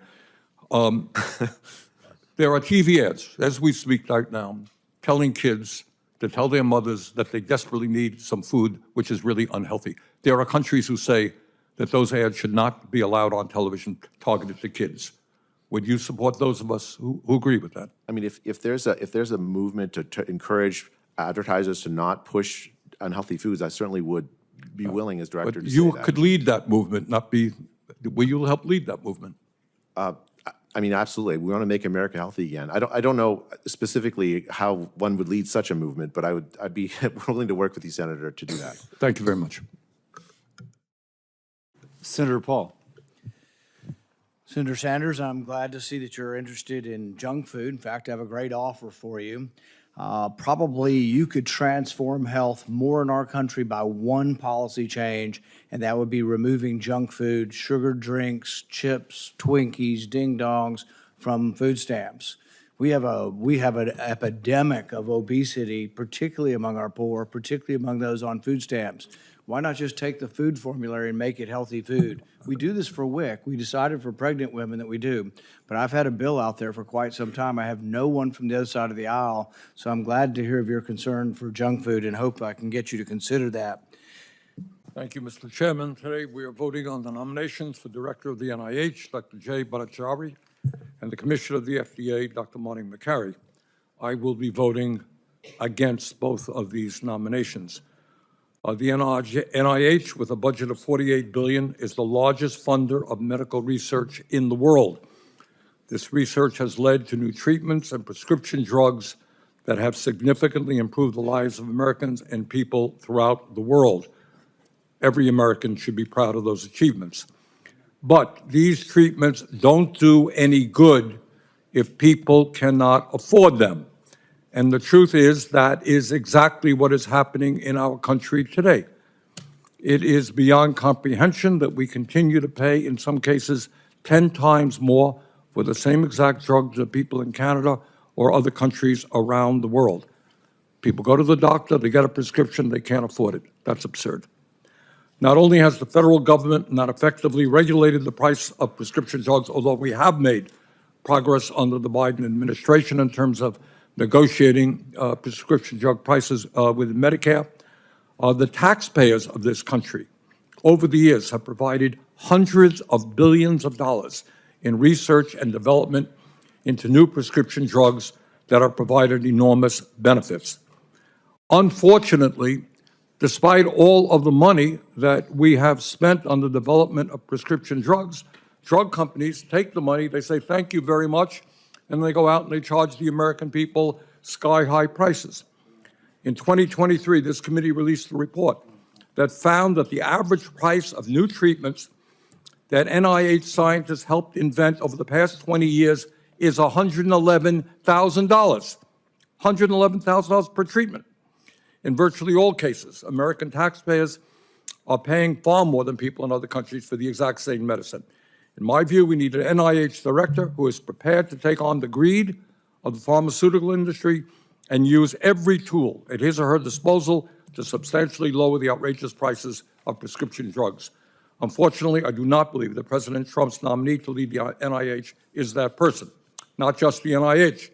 The FDA was established by Congress to regulate prescription drugs and the food that we eat, among many other things. According to the FDA's website, its mission is to make medical products more effective, safer, and more affordable. More affordable. Again, all of the great breakthroughs don't mean anything unless people can afford them. And today in America, tens of millions of people cannot afford those treatments. And for that reason, Mr. Chairman, I will also oppose the FDA nominee. Senator Sanders. Thank you, Mr. Chairman. Thank you all for being here today. Mr. Chairman, my understanding is that in the fourth quarter of 24, there were over 30,000 vacancies at the VA, including 3,400 schedulers, 1,200 custodians, 1,800 social workers, 2,400 doctors, 6,300 registered nurses. I heard Mr. Engelbaum say appropriately enough that he wants to do a detailed and thoughtful review of the whole process. Do you think arbitrarily laying off 2,500 workers and planning to lay off another 83,000 is a detailed and thoughtful review? Senator, thank you. As mentioned, the initial thing that hit the news about the planning factor is to lead and to force people to make hard decisions and recommendations. We are in the process. I will come and brief the committee, sir, at your disposal on how we are doing that over the next 3 to 4 months and what we're going to review to make sure that we tailor the mission and the people. But if we already have, and I should tell you, and I think Mr. Montoya knows that he's familiar with our part of the world. Yes, sir. In White River Junction, we have a very well-functioning VA. I go around the state a lot. I talk to veterans. They're very proud of what is going on there. I don't think any veteran in this country thinks that it makes sense at a time when we already have a significant shortage of workers to arbitrarily lay off 2,500 and threaten to lay off another 83,000. Now, Mr. Chairman, as I think you are aware, the Mr. Chairman? Mr. Chairman? The VFW, Veterans of Foreign Wars. You have my attention. The Veterans of Foreign Wars just stated the other day, and I quote part of what their statement was, "We now call upon VA to reconsider its planned reduction of 83,000 employees and thoroughly review any proposed cuts prior to rolling out further announcement like this," end of quote. Mr. Chairman, I'm going to introduce a resolution supporting the VFW. I would hope that you can support that. All that they are saying, which makes common sense to me. You want to make the VA more efficient? Let's do it. You're right. Is there bureaucracy? Yup. Let's deal with that. But do it in an intelligent, planned way with the cooperation of the veterans organizations who are on the ground. Who better can come to tell you that you have people who are not working well, all right? But to arbitrarily say, hey, we're going to lay off 83,000 people, that makes sense to nobody. On a more provincial point of view, so, Mr. Chairman, I'm going to work, and I would hope that we could have bipartisan support here for simply saying, to quote Mr. Engelbaum, let's go forward in a detailed and thoughtful process. Work with us. All right. Do you believe that health care is a right for every veteran in this country? Absolutely. Good. Good. Okay, let me just say. I appreciate that. Okay, that's fine. I agree with you. Do you think we should do a better job in reaching out? One of the problems, which I've been working on for years, some success, is letting veterans know about the benefits to which they are legally entitled. I'm not sure that we do as good a job on that as we should. Do you think we should do a better job in that area? I'll turn that over. I know it's very, very important to do so. I know we've made strides. I'm not sure if there's anybody here that can really, you want to address that? But always think we could always do better, Senator. I would recall, excuse me, I don't have a lot of time, I apologize, but doing a town meeting in Bennington, Vermont, a number of years ago about the prescription drug benefits that veterans are entitled to. A lot of veterans didn't even know that. But my point is, if you believe that every veteran, I'm hearing you say that, is entitled to the health care that we have provided them, if you're going to do aggressive outreach, am I hearing you say that? Okay. You're going to need more staff, not less, to take care of our veterans. All right, on a provincial note, we are on the list, whatever that may mean, in Vermont to get 2 new state-of-the-art CBOCs. One is in Chittenden County. I don't know if anybody is familiar with that. Ms. Cohn, are you familiar with that? No, okay, just. Mr. Montoya, are you familiar with that?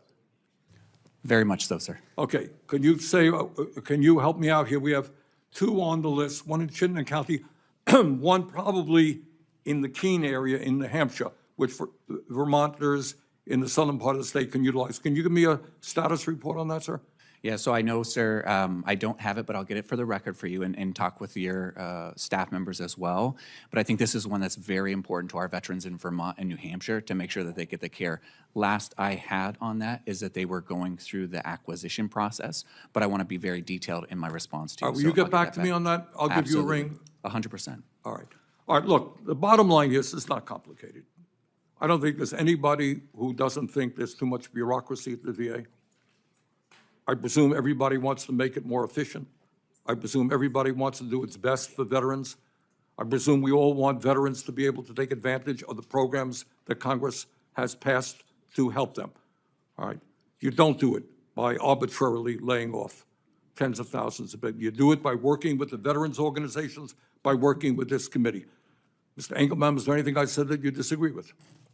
No, Senator. Looking forward to working with the committee, and I met some of the representatives behind me right before the meeting and invited them for some conversations, and I look forward to discussions and working together to better support our veterans.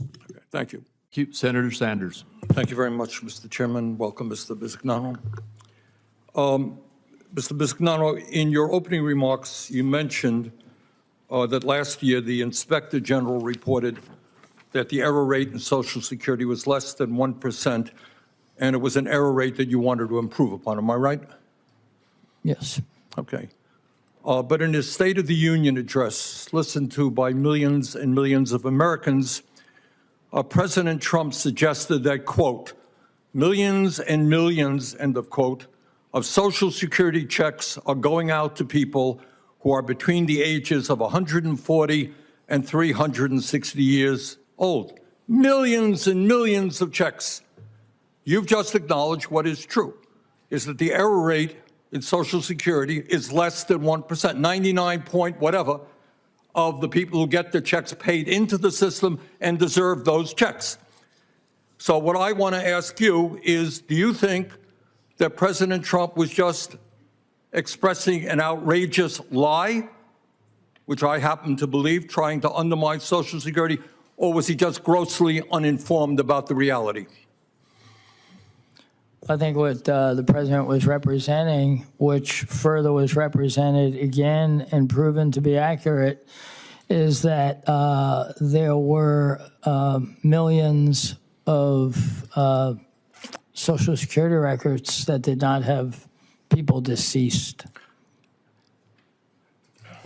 Let's not play with words. What you have just acknowledged is that in 2024, the Social Security Administration paid out over 99 point whatever % of people eligible. The error rate was less than 1%. Millions and millions and millions of people, 200 or 300 years of age, did not get checks. Is that true? What I represented was that a 1% error rate in a mission critical function like Social Security is way too high. I agree with you. That, excuse me, I don't have much time. Sorry. President said millions and millions of people. You're saying, and you're right, less than 1%. You want to improve it? You're right. Let's do it. President was lying. And what he was trying to do was undermine the foundations of Social Security by saying the system is out of control. All right, my next question is, Senator Daines made a good point. You call up Social Security today, it's a disaster. Why, if right now it is hard for people to get through in Vermont and all over this country, why do you think the Social Security Administration is now closing down offices and laying off 7,000 employees? And we have heard from Mr. Dudek that he wants to cut up to half of Social Security's workforce. When the department is now understaffed, people can't get through. Do you think it makes sense to lay off half the staff? first and foremost, I'm not there, sir. Just answer the question, please. Do you think it makes sense? I know you're not there. Do you think it makes sense to lay off half of the staff when right now it is at a 50-year low in terms of staffing? Well, I don't know where Mr. Dudek gets his information from, and I don't communicate with Mr. Dudek. I'll just ask you, I mean, I think what Mr. Senator Daines said was right. Tough to get through right now. I think common sense would suggest that when it's bad now, you don't lay off half your staff. Would you agree with me? I believe that we can drive efficiency for the rest of our life. I also understand that it takes 20+ minutes to answer the phone. On a good day. Right. Well, that's the average published, right? It's not how I would report the numbers because I think... All right, but all that I'm asking, when you have a system that is not working now, do you think it's a great idea to lay off half of the employees? I don't know if... do I think it's a great idea to lay off half of the employees when a system doesn't work? I think the answer is probably no. Okay. I now want to ask you another question, more philosophical, if you like. I understand, correct me if I'm wrong, and you made $100 million recently in compensation in a given year? All right, my question is not to deal with that per se, but right now, we have 22% of seniors are trying to survive on less than $15,000 a year. A lot of people, older people, living in desperation in America. Some of us want to expand Social Security benefits because we think people should not be living on $15,000 a year. We're concerned about the solvency of Social Security. We want to extend it beyond where it is right now. Do you agree with me that it does not make sense to somebody like yourself who makes $100 million a year in compensation to be paying the same amount into Social Security as somebody who makes $176,000? Or would you work with me to raise that cap so more money can come into the system? I know there's an actuarial function in the area. I know it's analytics. I'm a fact-based, rule-based person. I'm happy to study anything and work side by side with you, sir. All right, all I ask in general right now, the system is stressed financially. I'm sorry? The system is stressed now financially. We want to increase the solvency and increase the benefits. Is it a good idea to remove the cap, which is now at, I think, $174,000, so that wealthy people contribute more into the system? I don't think that's the commissioner's job at all, sir. I think the commissioner's job is to run the agency right. I'm happy to provide all the information you want, and I'm happy to be a partner in solving every problem. Okay, thank you very much. Senator Sanders. Thank you, Mr. Chairman. And my questions are going to be addressed to all five. We have 5 experts on anti-Semitism, and I look forward to taking advantage of their knowledge. This is not the Foreign Relations Committee, so we're not here to debate the wisdom or lack of wisdom of what the Netanyahu government is doing in Gaza right now. But the reality is that 92% of the housing units in Gaza have been destroyed. Most hospitals and primary healthcare facilities have been bombed. Civilian infrastructure has been devastated. 50,000 people, mostly women and children, have been killed. Over 100,000 have been wounded.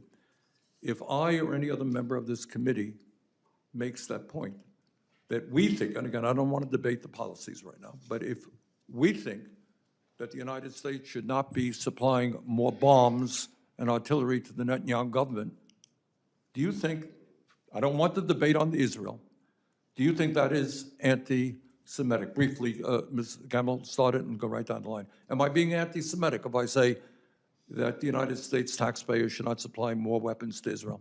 That statement alone is not anti-Semitic. It does not attack Jewish identity. Rabbi? I must say, you are revered on one side of the aisle and respected on the other side of the aisle for the strength of your convictions. You do not say dispassionate statements. So just like I believe we have to respect the right of everyone to their opinion, I believe the Prime Minister is a democratically elected official and is entitled to his opinion.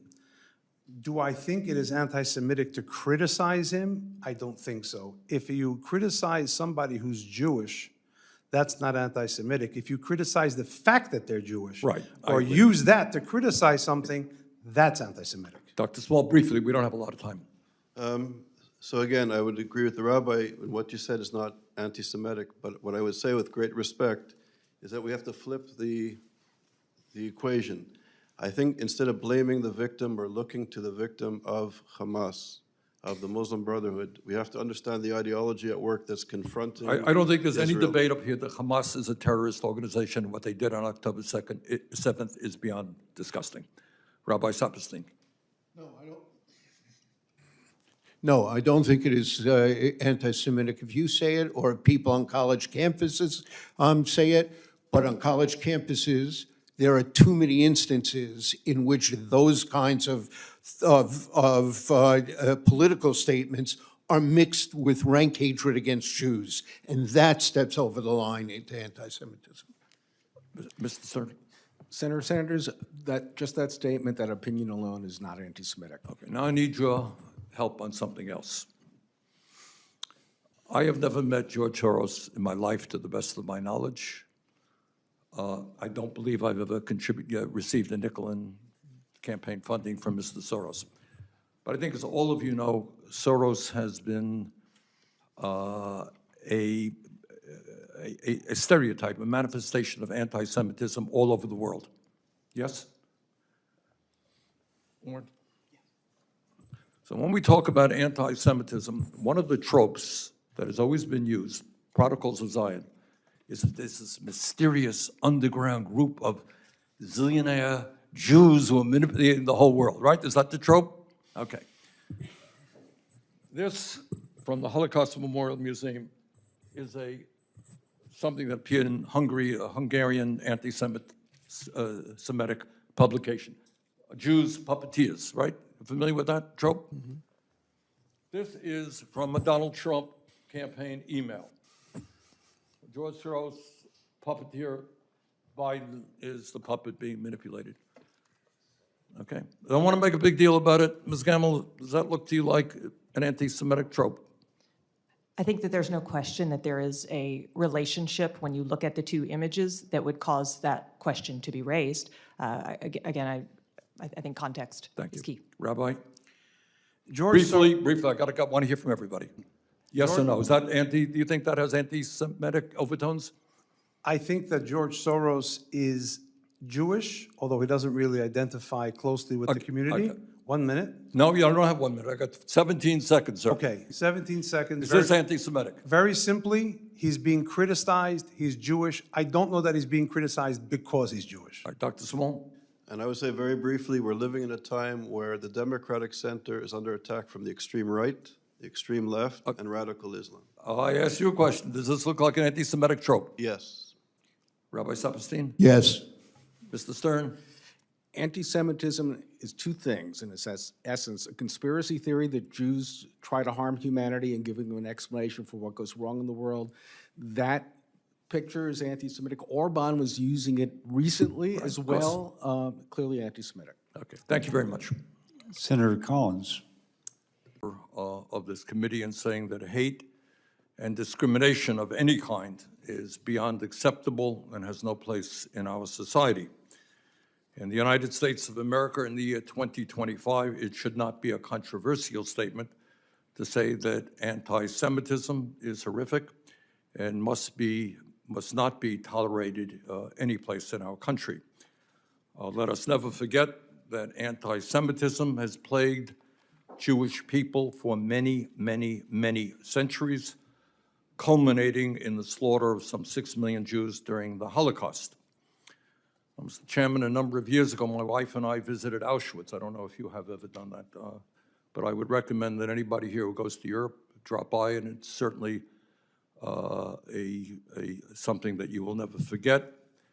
A number of years ago, I happened to be in Pittsburgh, and I spoke with the rabbi at the Tree of Life Synagogue in Pittsburgh. As you recall, it was the worst slaughter of Jews in American history. 7 Jews were killed by somebody at a synagogue. So let me be very clear. Anti-Semitism on college campuses or any place else must be condemned in the strongest possible terms. But today we should also be clear that we, and again, I hope I speak for every member of this committee, condemn all forms of bigotry. Vile hatred is not something that should exist in the United States, whether it is racism against the African American community, whether it's sexism, whether it's homophobia, whether it is xenophobia, or whether it is Islamophobia. Today in America, we have Asian Americans who are walking the streets and getting harassed. We have Muslims who are walking the streets and getting harassed. We continue to see people who are African American and Latino face prejudice of all kinds. And in fact, we have seen a rise in hate crimes against the transgender community as well. And I want to remind people, because this is kind of a little bit personal, in my city of Burlington, Vermont, just a couple of years ago, 3 miles from where I live, 10 minutes away, 3 young Palestinian students, wonderful kids, because I ended up talking to them. They were shot in cold blood, shot because they were Palestinians. So, Mr. Chairman, I applaud you for holding this hearing, but I hope when we look about prejudice and bigotry in America, we may want to expand it. Anti-Semitism, unacceptable, so is Islamophobia and other forms of bigotry. Now, the other thing, and you touched on it a moment ago, Mr. Chairman, there is a great dispute and debate in this country about what's going on in Gaza right now. No great secret about that. As you indicated, Mr. Chairman, in October of a year and a half ago, Hamas, a terrorist organization, launched a horrific attack against Israel. It killed 1,200 innocent men, women, and children, took several hundred people hostage. I don't think there's anybody on this committee who does not believe that Israel had the right to defend itself and go after Hamas, terrorist organization. But, Mr. Chairman, there are very serious disagreements about what the Netanyahu government has done in Gaza. And some of us think that Netanyahu has not just gone after Hamas, they've gone after the Palestinian people. And in a nation or group of 2.2 million Palestinians in Gaza, over 50,000 of them have been killed, over half of whom, 2/3 of them, are women and children. Over 100,000 people have been wounded because of the incessant bombing on civilian areas. The entire infrastructure of Gaza, their entire healthcare system, their educational system, their water system, has been completely destroyed. And according to international law, and in my view, what Netanyahu has done is criminal. So we can agree that anti-Semitism is unacceptable in all forms. But some of us happen to believe that the response of the Netanyahu government to the Hamas attack is also unacceptable. And if anyone wants to suggest that I or anybody else who speaks out on that issue, whether you're on a college campus or in the United States Senate, is anti-Semitic because we think that what Netanyahu is doing is outrageous, we can have that debate. If I attack the Italian government for doing what they may or may not be doing, I'm not anti-Italian, or the Irish government. To attack the Netanyahu government for their outrageous activities in Gaza does not make one an anti-Semite. So with that, Mr. Chairman, I would yield the floor. Senator Sanders. Thank you, Mr. Chairman. Mr. Greer, thanks for being here, and I enjoyed our conversation in the office last month.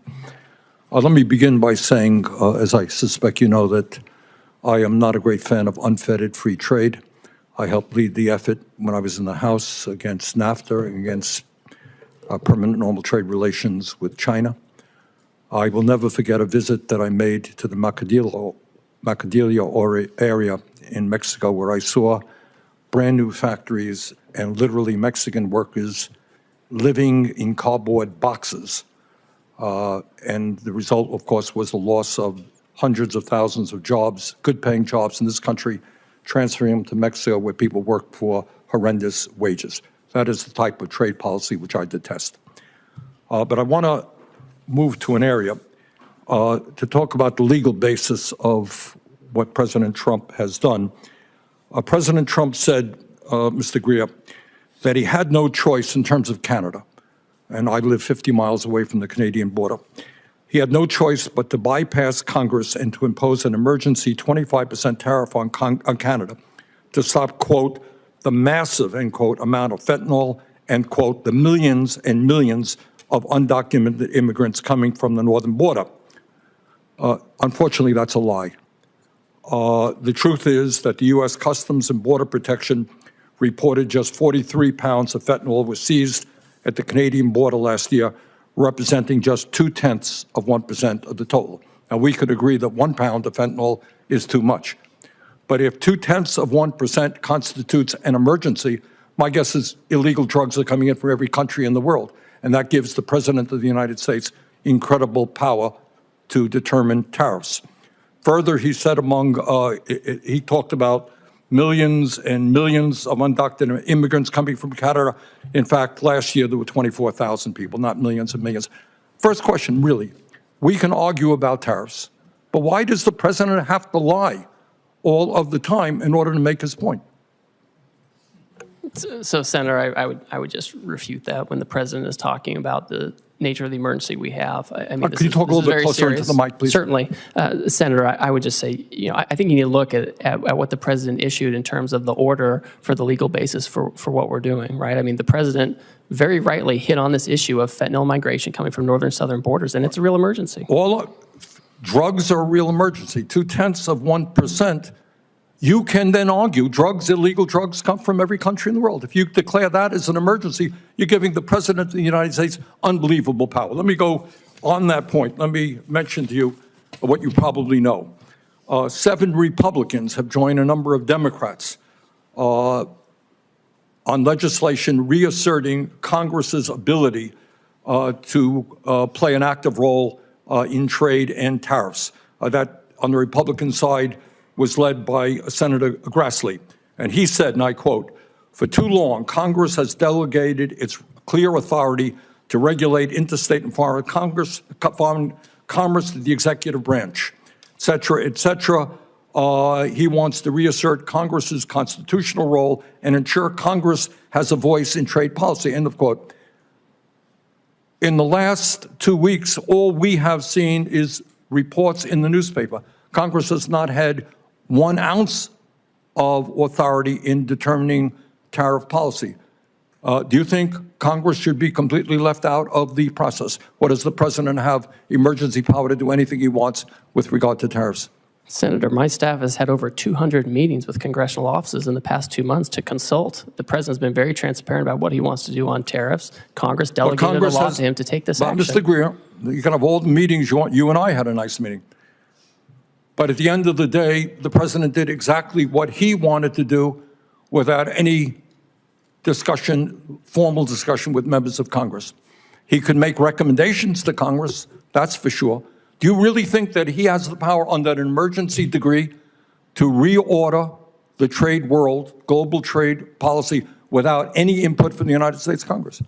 Sir, Congress gave him this law where if he determines a national emergency, he can take appropriate action to regulate imports. That's what he's done. And you think it's a national emergency that 0.2% of fentanyl coming from Canada constitutes a national emergency?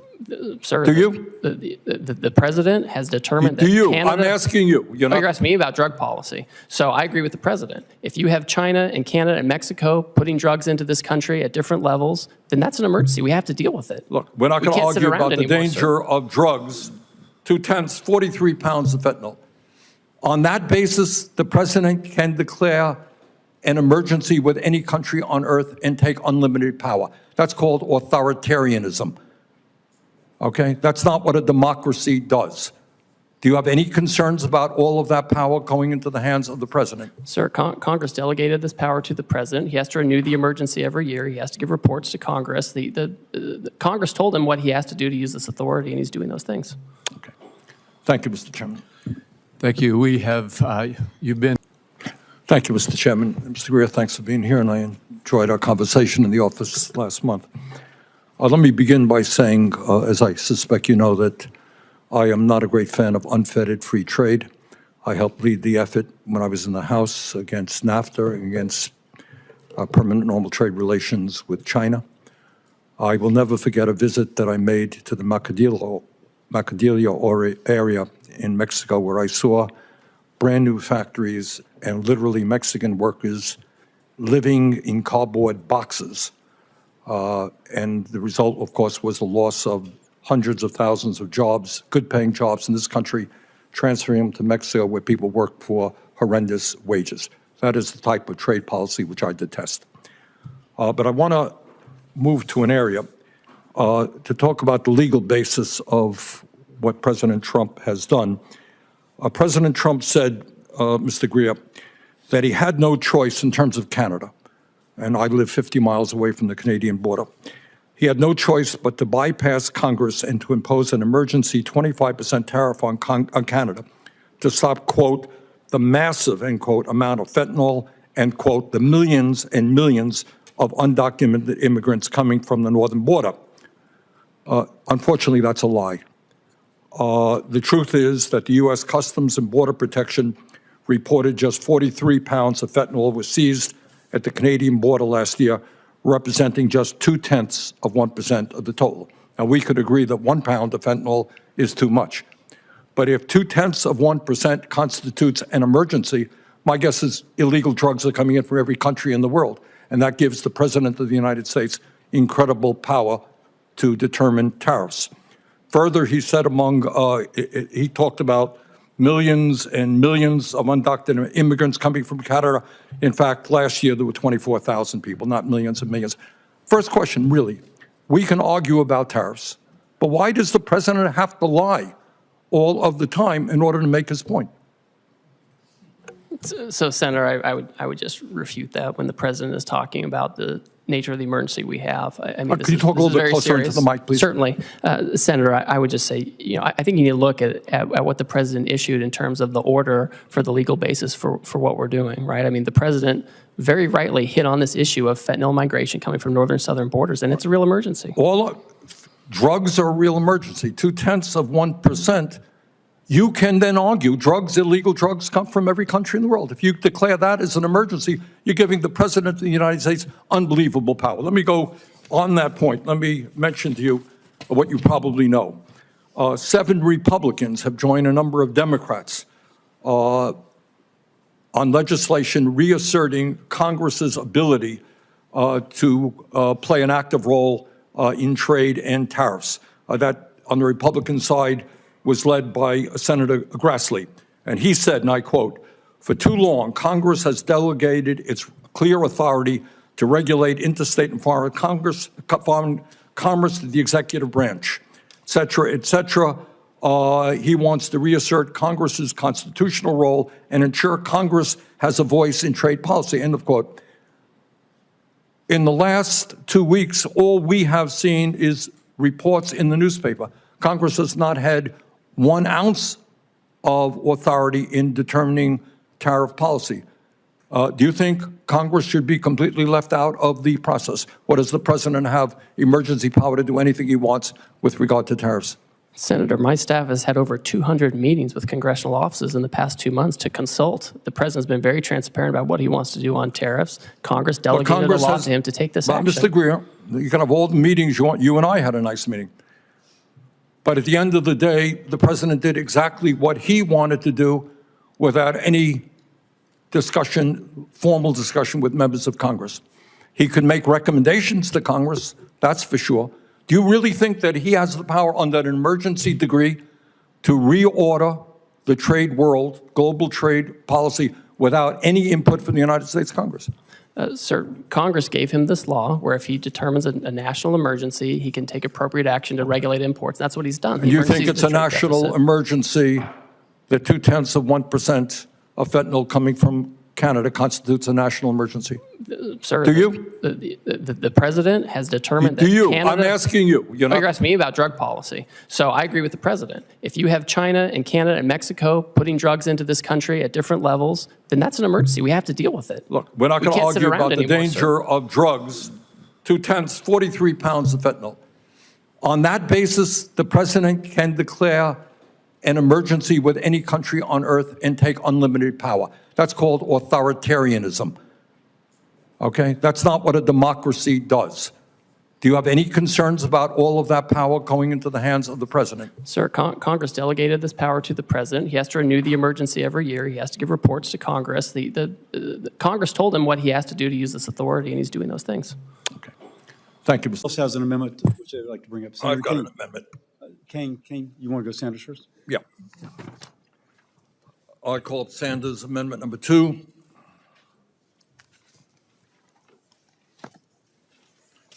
Mr. Chairman, as you will recall, in the recent hearing we held on this issue, all 5 witnesses, including 3 Republican witnesses, made it clear that criticizing the extremist government of Netanyahu over their policies in Gaza is not anti-Semitic.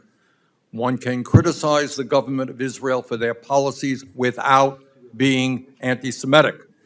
This amendment makes it clear that it is not anti-Semitic to oppose the Netanyahu-led war effort that has killed more than 50,000 people and wounded over 116,000, 60% of whom are women, children, and the elderly.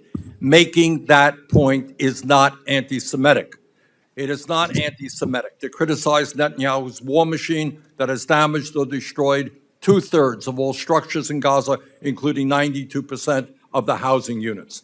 It is not anti-Semitic to speak out against the extremist Israeli government for not allowing a single shipment of aid into Gaza in over 2 months, 62 days and counting. To point this out is not anti-Semitic, it is the truth. I urge my colleagues to vote yes on this amendment. Senator Hassan. Thank you. Just briefly, Mr. Chair, on Sanders Amendment 2, I will say that this amendment doesn't necessarily reflect the words that I would use in describing the full picture in Gaza. But just saying these words doesn't make you an anti-Semite. And so while I continue to remind people that this war would end if Hamas would put down its arms, we do have a First Amendment in this country that protects the freedom of speech. Thank you. So, Senator Murphy. Thank you very much, Mr. Chairman. I'm going to support the senator's amendment, and it speaks to, I think, a really important issue in the underlying bill.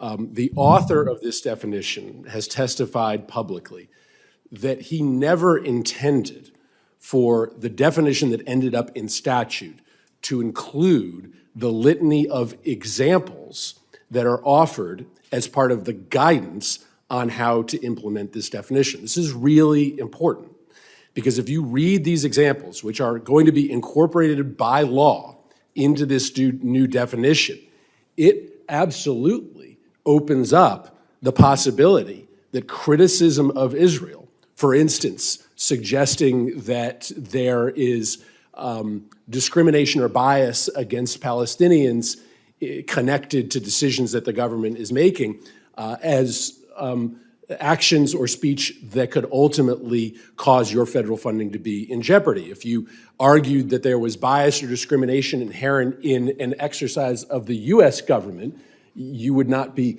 held liable, you would not be at risk of losing your federal funding. But under this definition, which includes the examples, there is a real potential that First Amendment protected speech, criticism of Israel, the policies of Israel, will end up getting you in trouble and putting your federal funding at risk. So I wish we had listened to the author of the definition. The author of the definition would support the definition itself as being complete and total enough in order to protect against anti-Semitism on campus. The reason that many of us are having trouble with this bill is because of the incorporation of the examples that were never, ever intended to become law and will just make this definition very confusing for an administration or courts to ultimately interpret and administer. Senator, I'm about to recognize Senator Paul. I'm just going to tell folks this is actually not our jurisdiction. As this amendment is phrased, this is Senate Foreign Relations. And so I'm just telling you that. We're going to have a lot of discussion, and I'm going to have a gavel. I've asked my staff, we're going to get through this bill. Are you going to have a gavel? But this is an issue that is relevant to this committee. This is the heart of what we're debating today. This is a Senate Finance, this is a Senate Foreign Relations Committee, Senator Sanders. No, we're not debating the war in Gaza. We're debating this. Amendment is there. So, Senator Paul. Senators, what is the rule? Is the rule that we each get 2 minutes on each amendment? Okay, so you're not going to gavel down individuals who are speaking. We are going to finish by noon because our time here is restricted. And I'm not going to allow process to kill our final passage by a death of 1,000 conversations. Well, you set a very restrictive debate rule, and I just want to make sure you're holding to that. We all get the ability to speak. And it may for get 2 minutes ratcheted on even each further amendment. down. Is that correct? Because let's not be naive. This is a strategy to defeat final passage on something which has been out there for 6 years. This is a very important issue, Mr. Senator Chairman. Paul. You know, I think imputing what the goals are of each of us in discussing this, my goal is to further the debate and have a very intellectual and informed debate of this. So there are 11 examples that are listed that could be anti-Semitism. One of them says that claiming the existence of the state of Israel is a racist endeavor. Well, what if I repeat that Netanyahu says that Israel is a Jewish state? Well, Jewish is a race, and if he says it's a Jewish state, just by repeating Netanyahu, could I be guilty of anti-Semitism? So, you know, the thing is there are questions, there are valid questions that people ask. So if you're a settler on the West Bank and you're Jewish, you get to vote in the Israeli elections. If you're Arab and you live on the West Bank, you don't. So is that fair, or is that me condemning, the citizenship or making allegations that are going to be, limited by this bill? So these are really important, and this is really the main objections that have come to this. If we did a standard sort of, we condemn anti-Semitism, it'd probably be passed with everybody voting for it. But instead, we're listing all these things that open Pandora's box, and realize that the police are behind this. The Department of Education has police. You may not know this, but the Department of Education actually has armed police. So they can send people to the campus to police this type of speech. And, seriously, it is actually advocated by the current government of Israel that it be a Jewish state and always remain a Jewish state.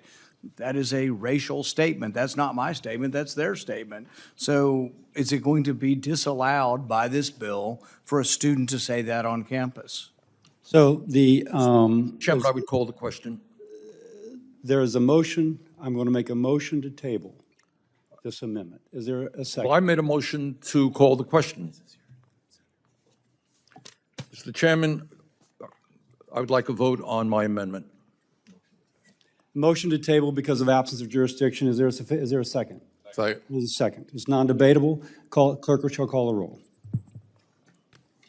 Senator Paul? No. Senator Collins? No by proxy? Senator Murkowski? I mean, yeah, I'm sorry, yes by proxy? Yes by proxy. Okay. All right. Senator Murkowski? Yes by proxy?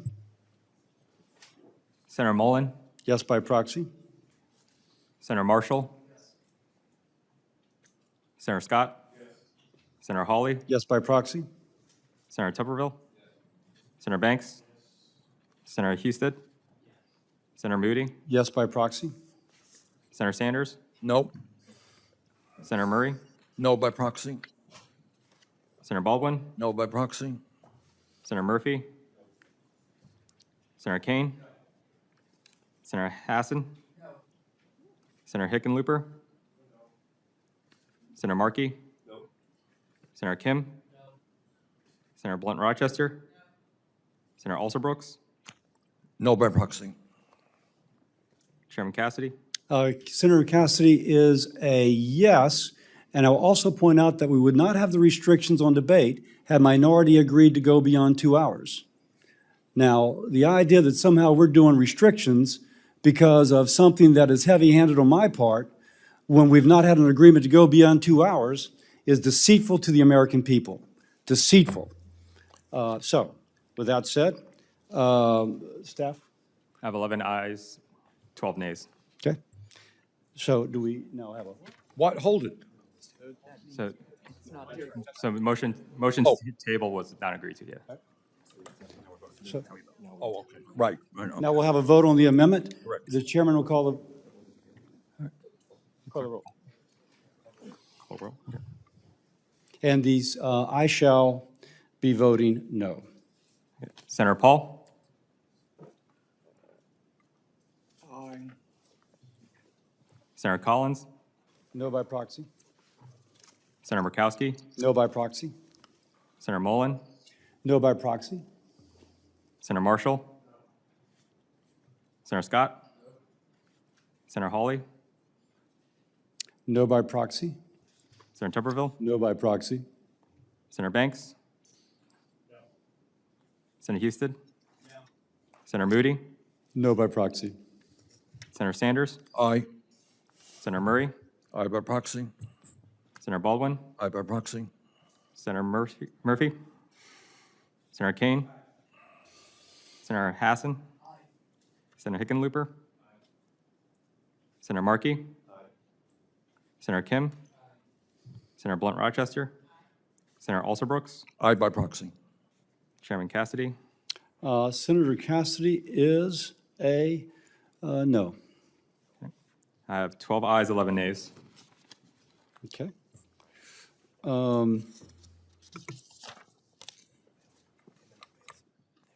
The amendment fails. I call up Sanders Amendment number 6. This amendment makes it clear that the federal government shall protect the First Amendment rights of college students and that the federal government shall not compel a school, college, or university to violate the First Amendment rights of a student or professor. We have already seen attack after attack on freedom of speech and right to dissent. This amendment defends the Constitution of the United States and our First Amendment. I'd like to speak in favor. Senator Paul.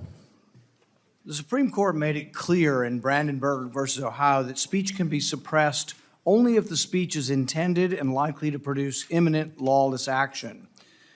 They've added an amendment to this bill saying, well, the First Amendment is going to protect your speech and this bill will do nothing to your speech. But then they list 11 things in defining what they're going to have to that say, include things like accusing and saying. They're all speech that's being regulated. Do you have a contradiction? They said they're going to obey the First Amendment, then they say, well, these 11 things are going to be adhered to, which all are in contradiction to the Supreme Court and the First Amendment.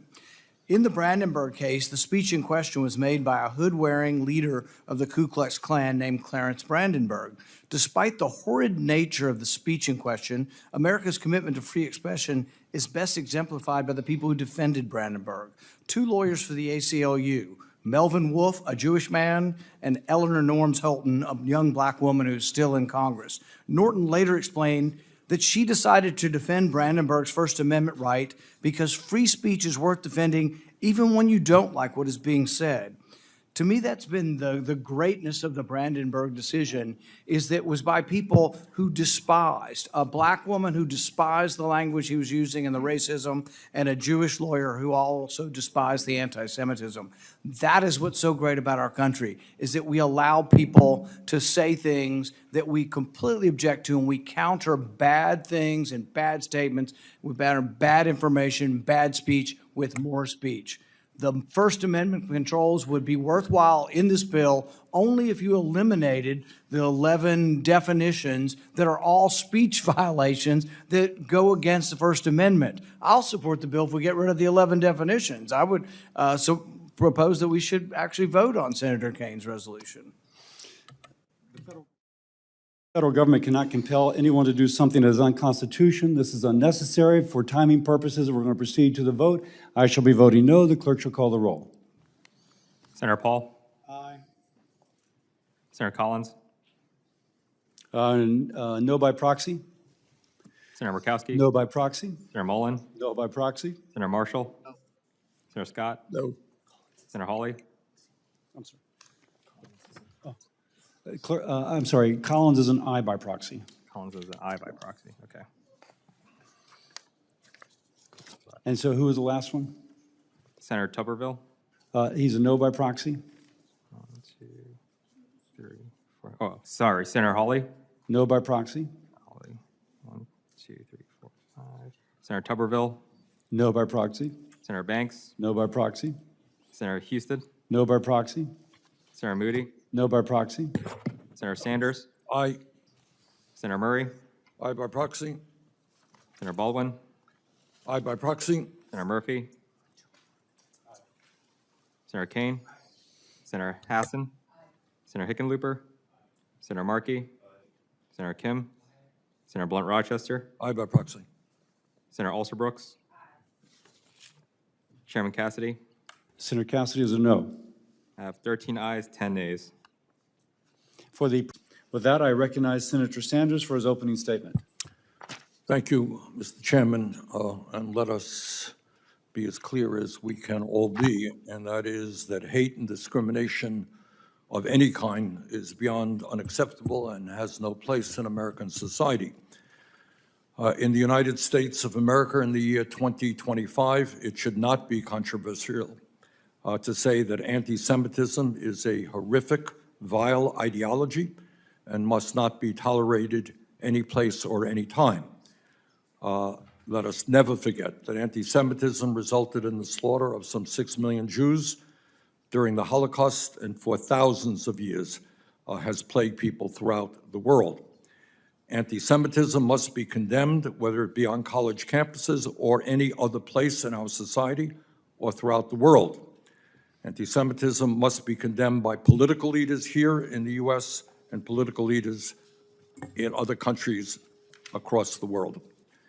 But today, we should also be clear that we, and I hope I speak for all of my colleagues on both sides of the aisle, condemn all forms of bigotry.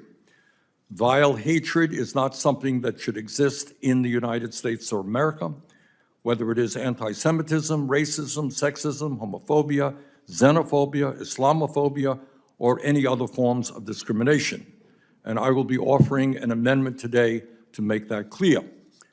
Today, while we must focus on combating anti-Semitism and all forms of bigotry, we must also make it clear that we vigorously defend the Constitution of the United States, the First Amendment of the Constitution, and the right of people in our country to peacefully protest.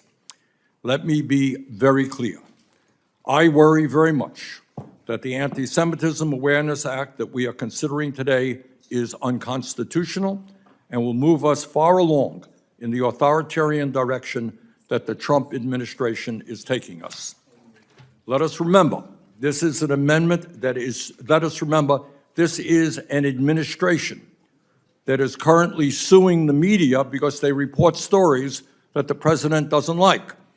This is an administration that is usurping the constitutional responsibilities of Congress and shutting down agencies without congressional approval. This is an administration that responds to judicial decisions that they don't like by threatening to impeach the judges who rendered those decisions. This is an administration which seeks to punish law firms that have represented clients who took legal action against Donald Trump, his policies, or his associates. This is an administration that literally seeks to tell major universities what courses they can offer and who can teach those courses if they are to retain federal funding. This is an administration which is illegally locking up, detaining, and deporting university students and others with no warrant, with no due process, and without notifying their families. Mr. Chairman, given the reality of what is happening in America today, I think it would be very dangerous and a very bad idea to give this administration new authority to continue their unconstitutional and authoritarian ways. As you will recall, Mr. Chairman, in the recent hearing we held on this issue, we had 5 witnesses. 3 of them were invited by you.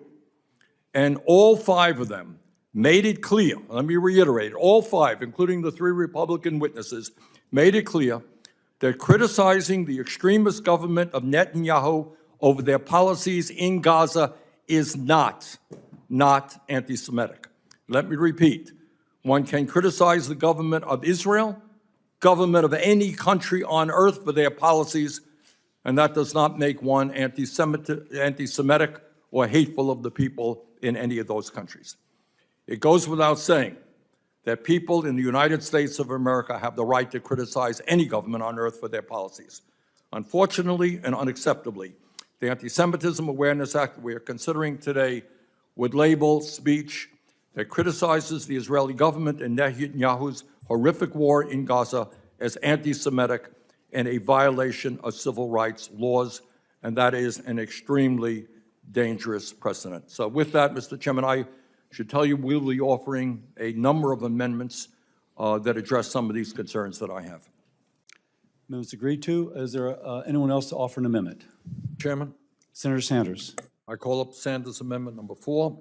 This amendment is simple and straightforward. It simply requires the Inspector General to issue a report within 6 months auditing DOGE employees and their role in the Department of Education's decision-making and layoffs.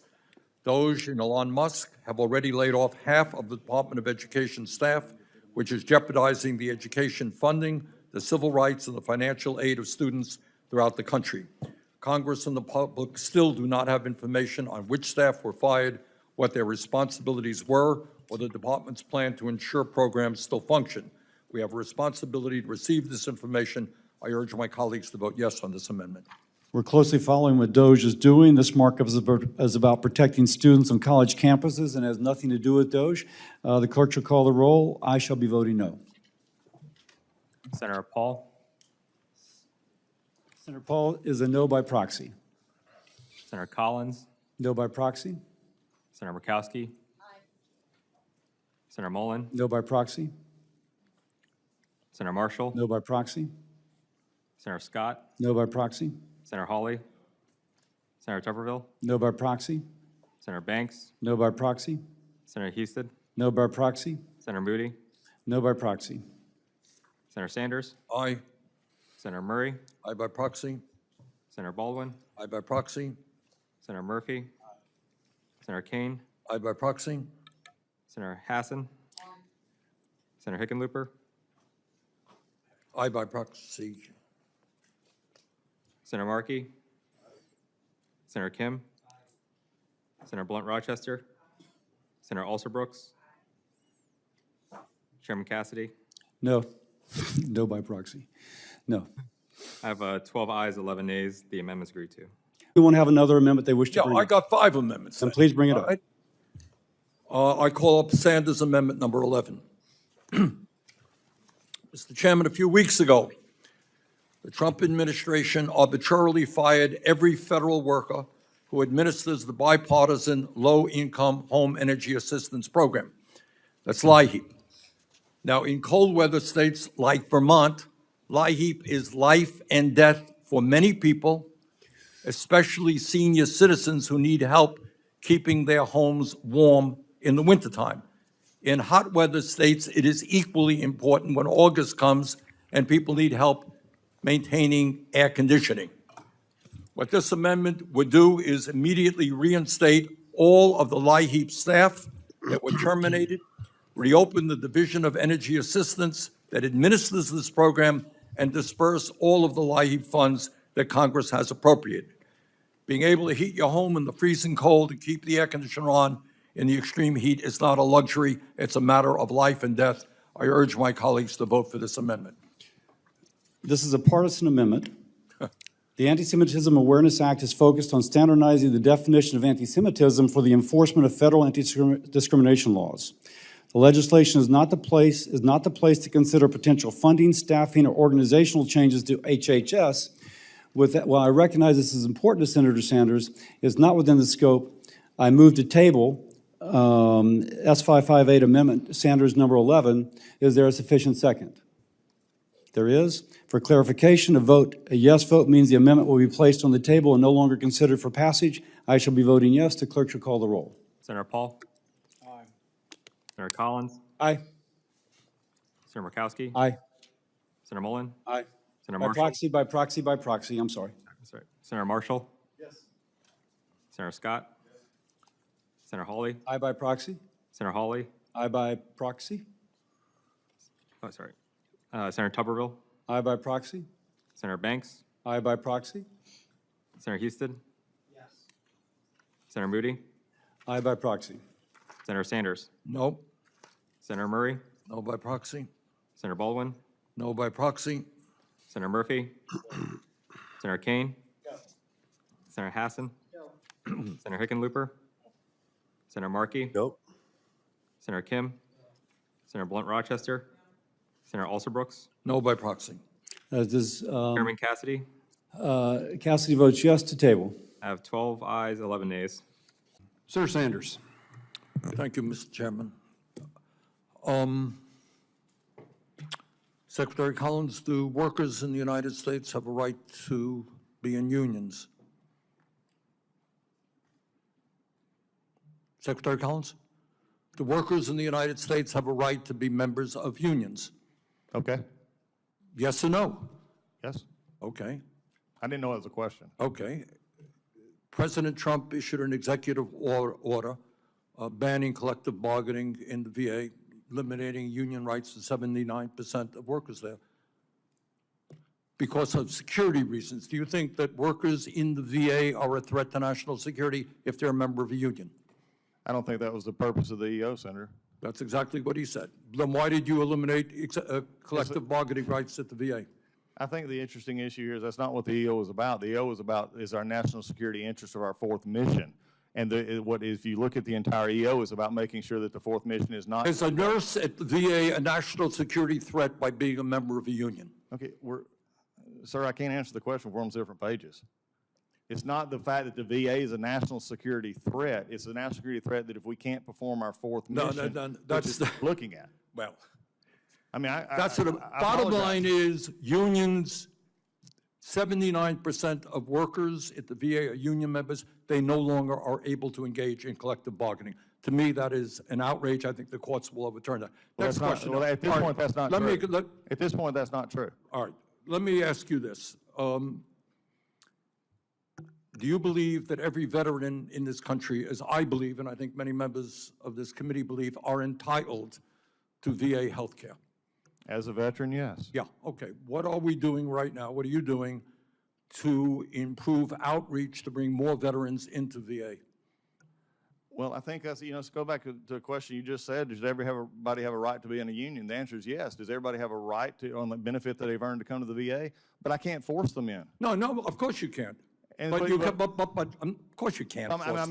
missing maybe the point there. I apologize. The point is, there are a lot of veterans out there, I know this, I used to be chair of this committee, who do not know what their benefits are.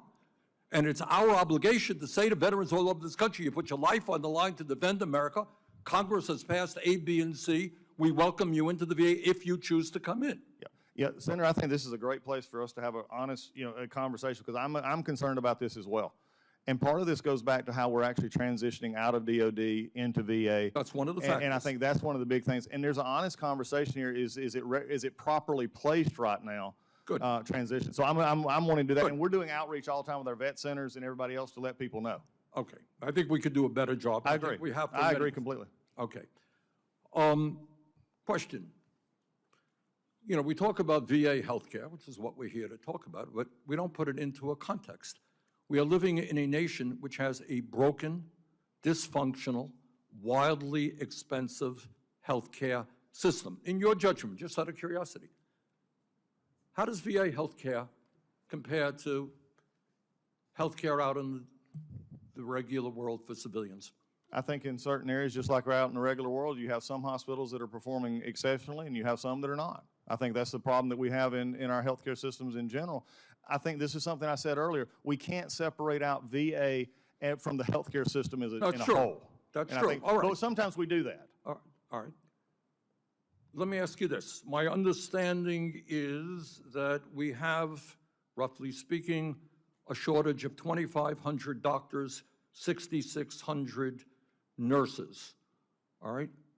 What are you guys doing to bring in more doctors, nurses, social workers into VA where they're desperately needed? Well, one, I want to move doctors that are not working with patients and move them into patient care. That would be a good start. Nurses as well. Also, I'd like to have help from the Congress as well. We need to actually look at our pay structures and our caps on our doctors and what we can pay them. It's very difficult to compete when you're offering at some points hundreds of thousands of dollars less for someone to come work at the VA. All right. Do you acknowledge, I agree with you, do you acknowledge, though, that right now there is a shortage of doctors, nurses, social workers in the VA? I acknowledge there's a shortage for everybody in the healthcare industry on those same issues. But in the VA, I'm not criticizing. I'm just saying. I mean we're the same. We're the same as everybody else. That's why I said we are the same as every other healthcare system. We're struggling to recruit doctors, nurses, and others just as anybody else, and that's something that we're constantly in outreach about. Sometimes it's helpful, sometimes it's not. The Department of Defense has a medical school. You're aware of that? Uniformed Services Medical School, which does a very good job. Do you think that one of the problems we have overall is that we're not graduating enough doctors and nurses in America? Yes. All right. Do you think we can be expanding schools like the Uniformed Services Medical School to bring more people into DOD and VA healthcare? It's an interesting concept. I think we got to go back to a deeper issue: is why are more of our young people not going to school to go to be a doctor, or a nurse, or other things? I think that's a bigger issue. Fair enough, but that has to do with it. I'm a working class kid. I'm going to graduate medical school $500,000 in debt. Correct? Is the idea of entertaining programs saying you want to go to medical school, we're going to pay for your entire tuition, et cetera, to encourage you to get the medical school grant? I think anything that we can look at to encourage that is possible. You already have that when you can go into the medical and they'll pay for in DOD, they'll pay for your medical school. But it sounds like we may want to expand that. It's something that we can, I think it's something as an overall healthcare system, Senator, you and I probably agree on this probably more than anyone else, that we've got to make sure that our pool of workers is adequate for all of our systems, not just the VA. And the healthcare system in our country is an issue that we have right now. And I think it's a bigger discussion. I appreciate you bringing it up, and it's something we look at. Okay, thank you. Thank you. Thank you, Mr. Chairman. Let me stop going back to prescription drugs. Mr. Secretary, did I hear you correctly to state that your goal is to have Americans pay the lowest prices in the world, or equivalent to what is paid in other major countries? That is my goal. That you are prepared to work with us on legislation to achieve that goal? Absolutely. All right, and I believe there's bipartisan support for it. I believe that if the leadership here prioritizes that, we can do that in a very short period of time. Look forward to that. let me ask you this, as Secretary of HHS. We have in America today some 85 million Americans who are uninsured or underinsured. We spend more per capita, as you've indicated, than any other country. Is healthcare a human right? Are we making America healthy when so many people cannot afford to go to a doctor, when 68,000 people a year die because they don't get to a doctor when they should? Is healthcare a human right? Will you work with us to guarantee healthcare to every man, woman, and child in America? Well, I think you're asking two different questions. You're asking a philosophical question about whether it is a human right, like a constitutional right. As an attorney, I would say that it's not a right of a kind that we otherwise enshrine in the Constitution, because healthcare costs your neighbor money. If I smoke cigarettes for 20 years, I make that choice, which is my choice. I don't mean to, I don't have a lot of time, so but I am here. If you're asking me a philosophical question, I gotta, give you a thoughtful answer. Within 30 seconds. Yeah. It's a problem. So, it's not like freedom of speech, which costs, everybody. But every other country, Mr. Secretary, every other country guarantees health care to all people as a right. Should we, as Americans? The objective is to get Americans the level of health care that they want, the choice which Americans want. They don't want the choice to be uninsured.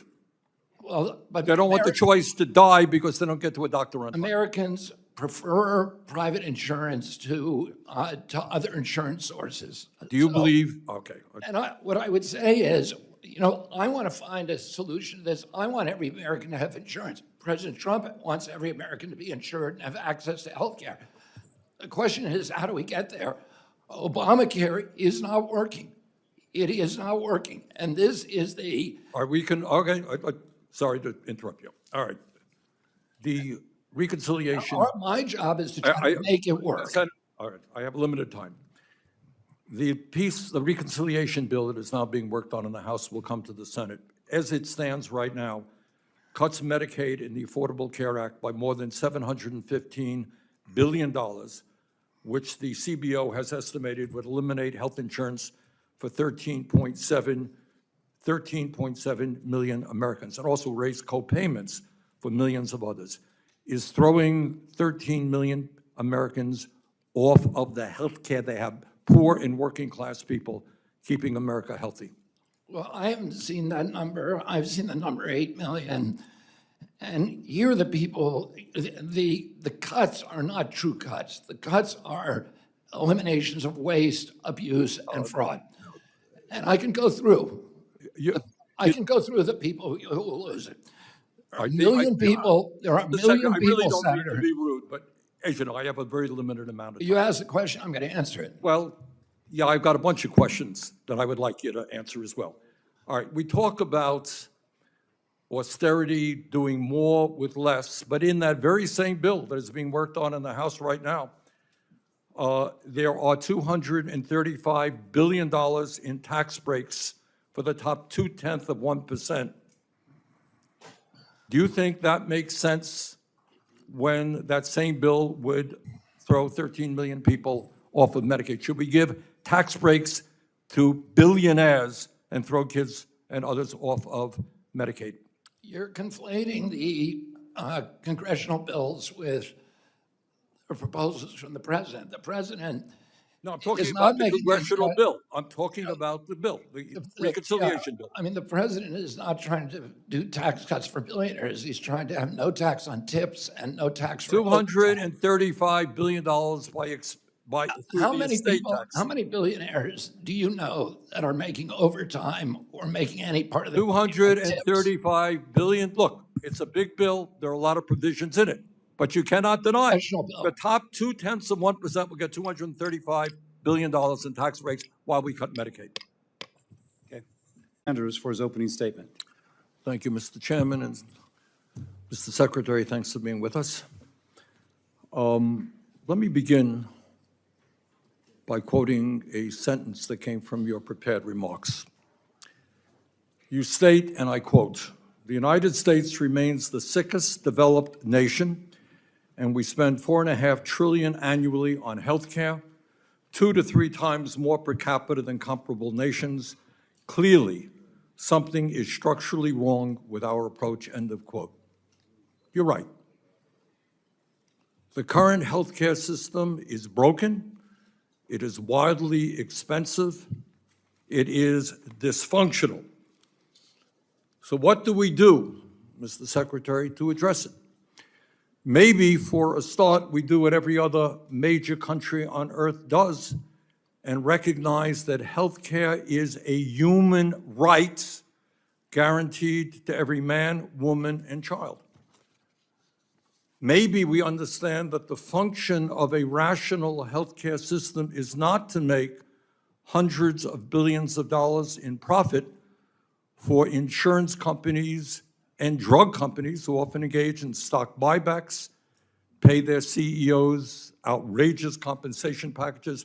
There was a guy from one of the major drug companies sitting exactly where you are sitting last year. A guy makes $50 million a year. Meanwhile, we don't have enough doctors, we don't have enough nurses, we don't have enough dentists, we don't have enough pharmacists, we don't have enough healthcare workers in general. You are right. The system is structurally broken. We spend far more, we have a shorter life expectancy than other countries. So this is an issue that I want to address with you. How, in fact, do we guarantee health care to all people and do it in an effective way? Let me say a word about prescription drugs. You and President Trump had a press conference earlier this week discussing an executive order that both of you claimed would make sure that the American people pay the lowest prices in the world for prescription drugs, not the highest. As you mentioned at your press conference, this is a concept that I personally strongly support. And I think you are aware of that. But as President Trump and you should know, this executive order, like Trump's previous executive orders on the subject, will likely be thrown out by the courts, and we will be back to exactly where we are today, paying by far the highest prices in the world for prescription drugs. In my view, the way forward is through legislative action. So, if you and President Trump are serious about significantly lowering the outrageous price of prescription drugs in this country, as I hope you are, I would very much appreciate both of you working with me and other people on this committee and in the Senate on legislation that I will soon be introducing, which accomplishes exactly the same goal as you and the President talked about, making sure that we pay no more for prescription drugs than people in other major countries. So if we are serious about that, let's work together and let's make that happen. And in fact, if Republicans and Democrats come together on this, if we prioritize it, we can pass that legislation in a couple of weeks. Thirdly, Secretary Kennedy, all of us want to make the government more efficient and cost-effective, and few would deny that there is too much bureaucracy. But let me tell you also what we want and what the American people want. And that is, we want the federal government to play a major role in continuing its efforts to combat such terrible diseases as cancer, Alzheimer's, diabetes, heart disease, and other terrible illnesses that claim the lives of millions of Americans. In that regard, I must tell you that I have heard from citizens, patients, and doctors in Vermont and all over this country who are deeply concerned that under the leadership of you and Mr. Musk, the Trump administration has terminated at least $13.5 billion in health care funding, including more than 1,600 grants to conduct vital research into cancer prevention, Alzheimer's, diabetes, and cardiovascular disease, among many other medical research investments. In the first 3 months of this year, the National Institute of Health has been effectively cut by $2.7 billion, a 35% cut, reversing over a decade of investment in medical research. Under your leadership, cancer research has been slashed by 31%. Further, Secretary Kennedy, under your leadership, you have undermined the vital role vaccines play in preventing disease during the single largest measles outbreak in 25 years, which has led to over 1,000 cases of measles, over 125 hospitalizations, and 3 deaths.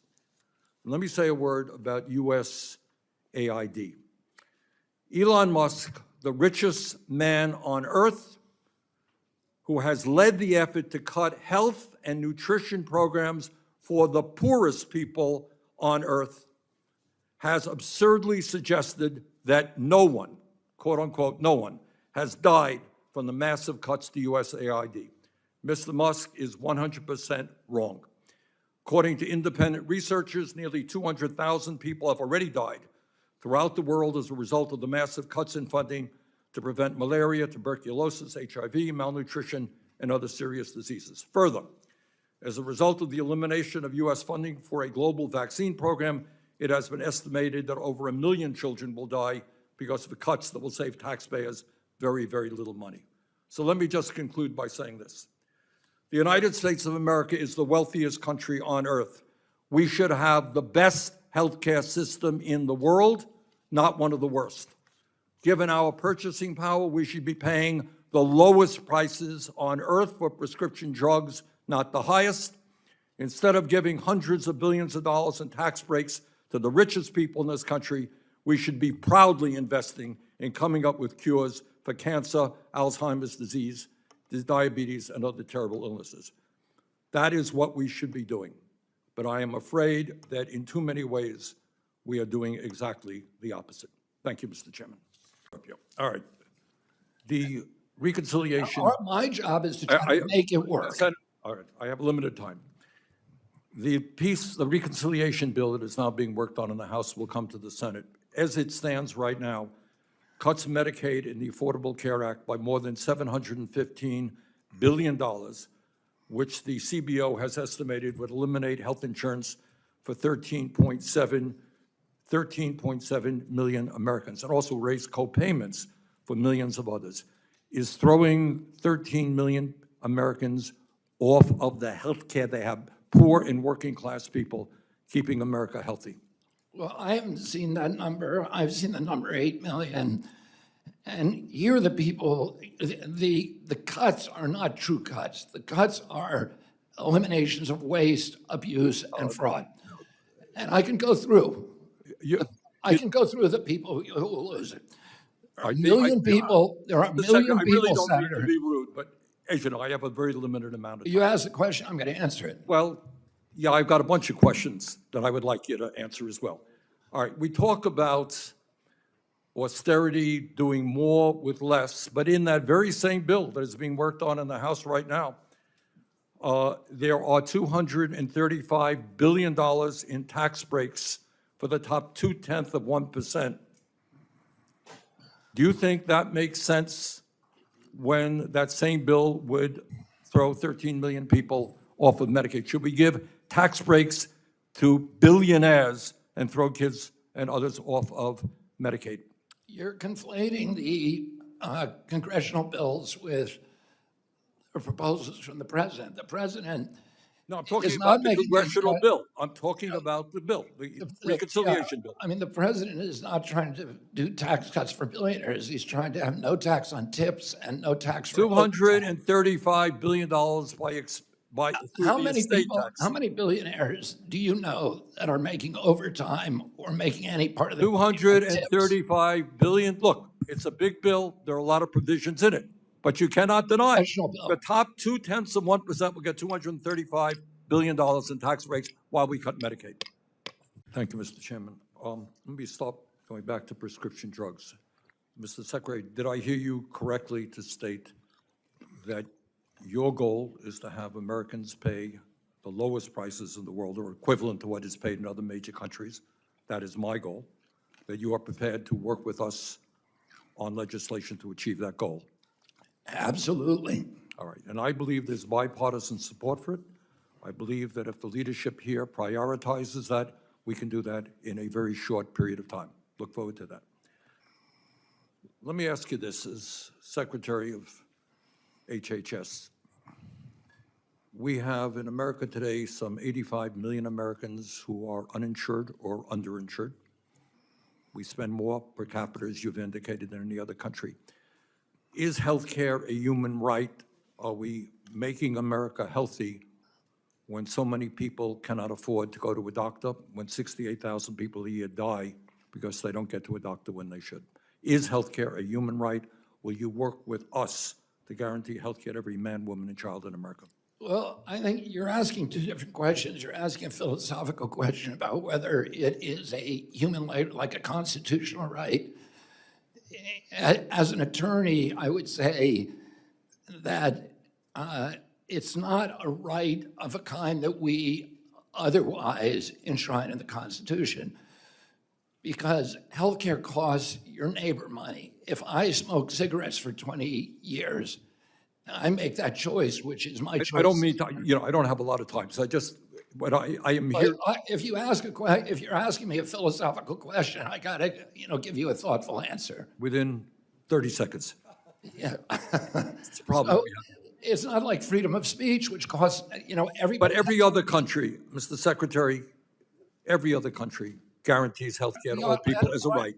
Should we, as Americans? The objective is to get Americans the level of health care that they want, the choice which Americans want. They don't want the choice to be uninsured. Well, but they don't want the choice to die because they don't get to a doctor on time. Americans prefer private insurance to other insurance sources. Do you believe? Okay. And what I would say is, I want to find a solution to this. I want every American to have insurance. President Trump wants every American to be insured and have access to health care. The question is, how do we get there? Obamacare is not working. It is not working. And this is the... Sorry to interrupt you. All right. Recognize Senator Sanders. Well, thank you very much, Mr. Chairman, and let me thank all of our guests for being here to discuss a very important subject. Needless to say, Mr. Chairman, you and I look at this world a little bit differently regarding this subject. In my view, in a highly competitive global economy, in an economy where technology is changing the very nature of work and the jobs we perform, if we are going to have the kind of standard of living that the American people deserve, we need the best educated workforce in the world. And I would trust there is not a lot of debate about the importance of that. Sadly, that is not the case today. Our nation used to lead the world in the percentage of adults with a college degree. We were number one. Today, despite being the wealthiest nation in the history of the world, we are in 11th place in terms of the percentage of adults with a college degree. We are now behind countries like Japan, South Korea, Canada, the United Kingdom, Ireland, Australia, and Switzerland, among others. Being 11th in a competitive global economy in the number of our people who have college degrees is not a good place to be. Mr. Chairman, we not only must we strive to have the strongest economy in the world, we also need an economy and an educational system which provides for the basic necessities of life for the American people. Yet today in our country, we have an understaffed workforce, something which this committee has discussed, which has led us to massive shortages of doctors, nurses, dentists, pharmacists, mental health counselors, and psychologists. So we're living in a country where in terms of health care, we're not able to even provide the kind of care that our people need. And that is one of the failures of our educational system. Further, at a time when we face major infrastructural challenges and when we need to transform our energy system away from fossil fuel in order to save this planet from the ravages of climate change, we don't have enough engineers, construction workers, plumbers, pipe fitters, sheet metal workers, and electricians because we have not made apprenticeship programs and trade schools widely available. Moreover, Mr. Chairman, I happen to be a strong believer in lifelong learning. Learning is not just a means to getting a good job. As human beings, from 2 to 102, people strive to learn. It's part of what being human is about, and we should make that opportunity available to all.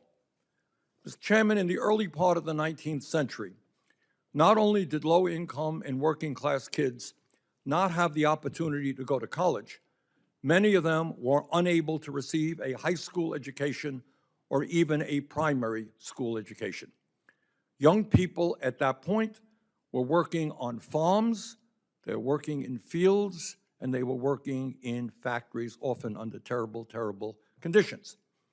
Higher education at that time was available only to the children of the wealthy, mostly boys. Working people and trade unions understood at that time how unfair that was. They looked around them, they saw the rich kids going to Harvard and Yale, and their kids not getting any education at all. And they fought hard all over this country to say, you know what, we want a public education system free for all kids to the 12th grade. And that was a major step forward for the United States of America. Well, the world has changed just a little bit over the last 100 years. 40 or 50 years ago in Louisiana or Vermont, virtually any state in this country, if you received a high school degree, the odds were pretty good that you would be able to go out and get a decent paying job, raise a family, buy a house, and survive on one income. That was 40 or 50 years ago. Well, that world has changed. Today, the global economy has changed the world, technology has changed, and our educational needs have changed. Anybody here really think that a high school degree is all kids need today? Most people don't. In America today, a college degree is the equivalent in many ways of what a high school degree was a generation ago.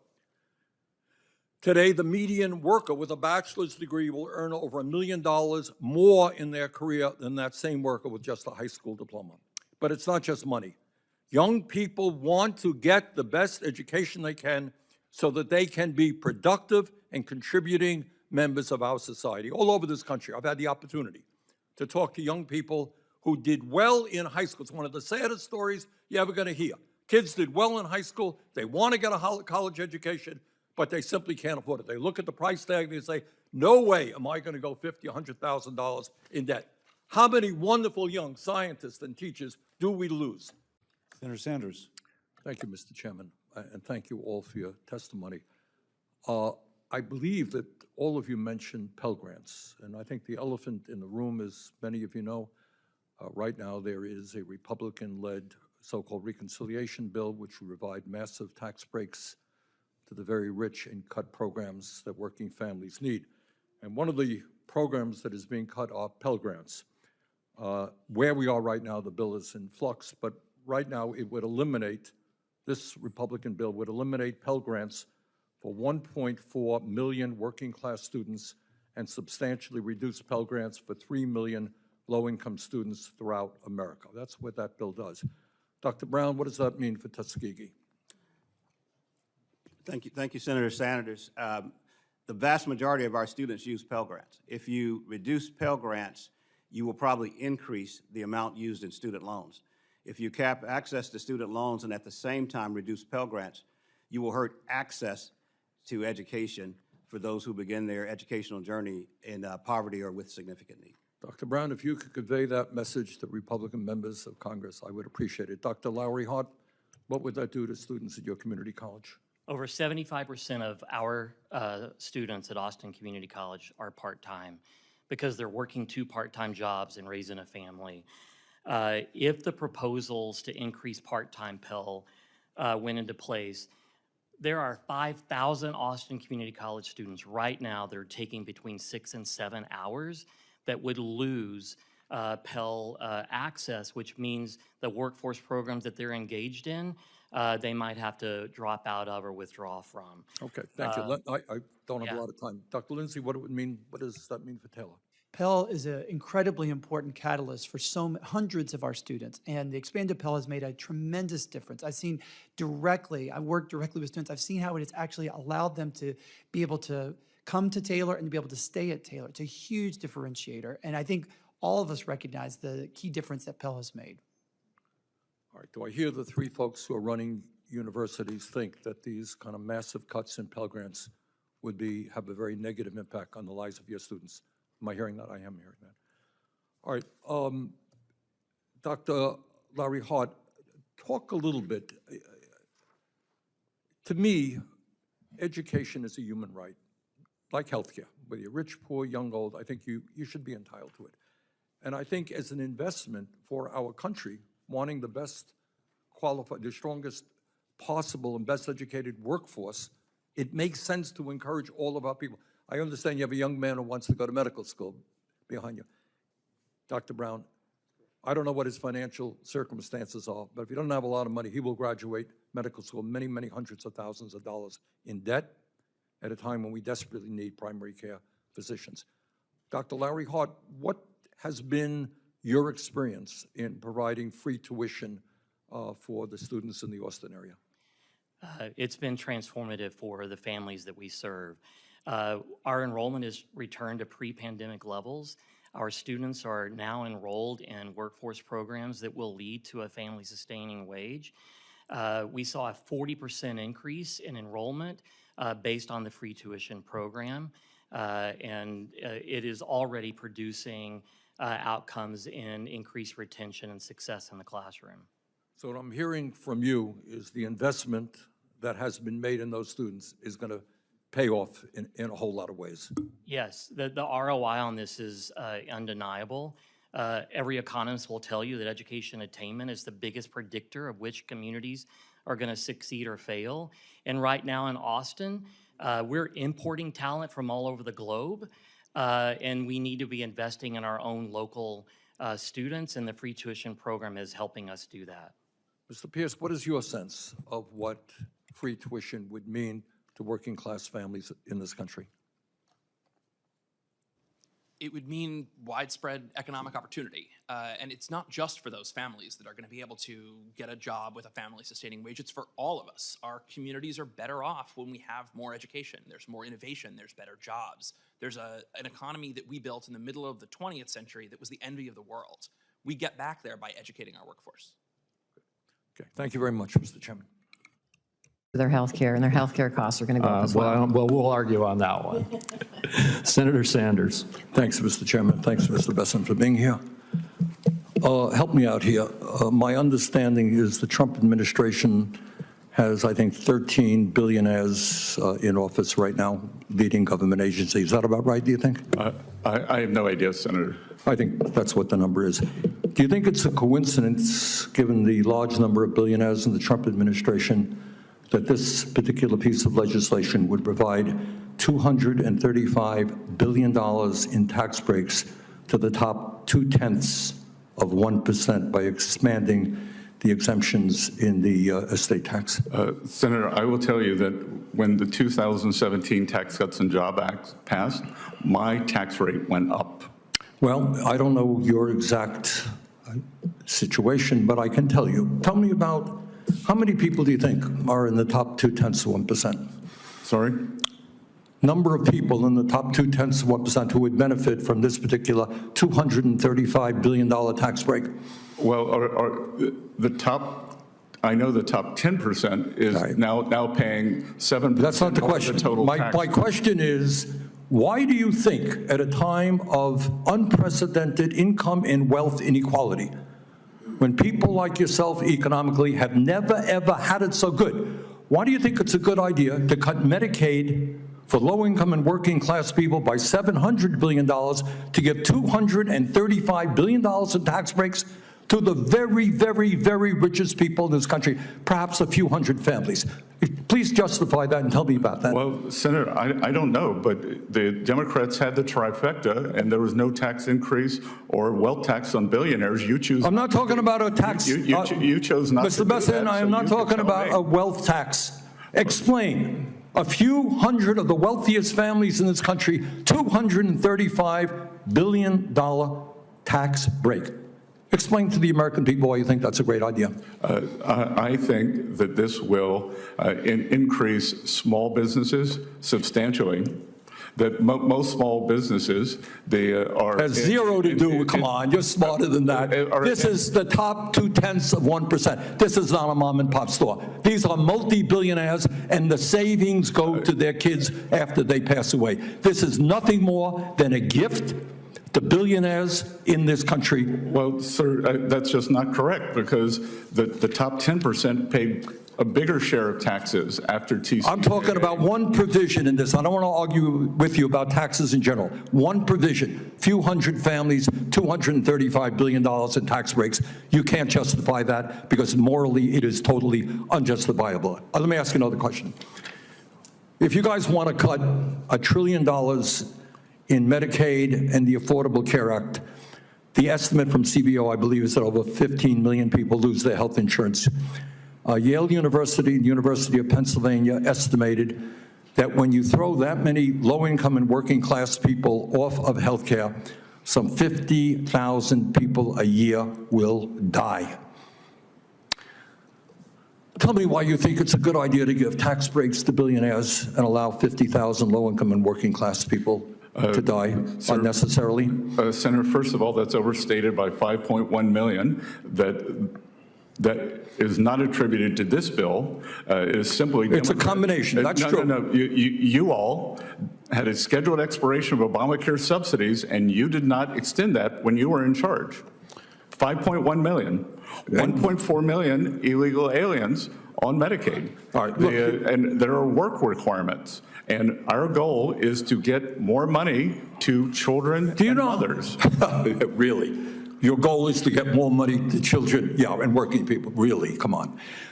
Do you know how many people, and I was surprised to hear this, I don't know if you know it or not, how many people lose their jobs every year, quit, get fired or whatever? Do you have any idea? Well, there's something called the quits rate, and so when the job market is strong, more people quit. But yeah, I was surprised that I just researched this. I don't know. Do you happen to know? I don't know the number. I was surprised. Would it be shocking to you? It was to me. 20 million people leave their jobs a year. Doesn't shock you, right? It's a big labor force, right? Yep.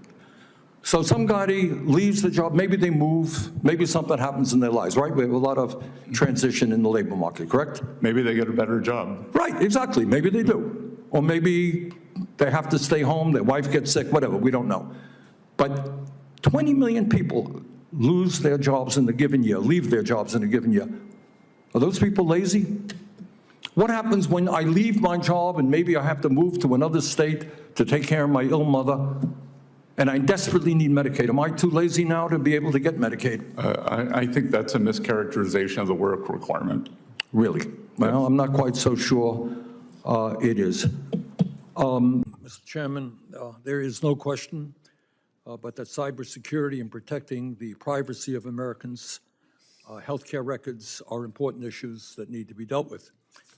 But Mr. Chairman, let me be very clear, that is not the issue that is right now on the minds of the American people.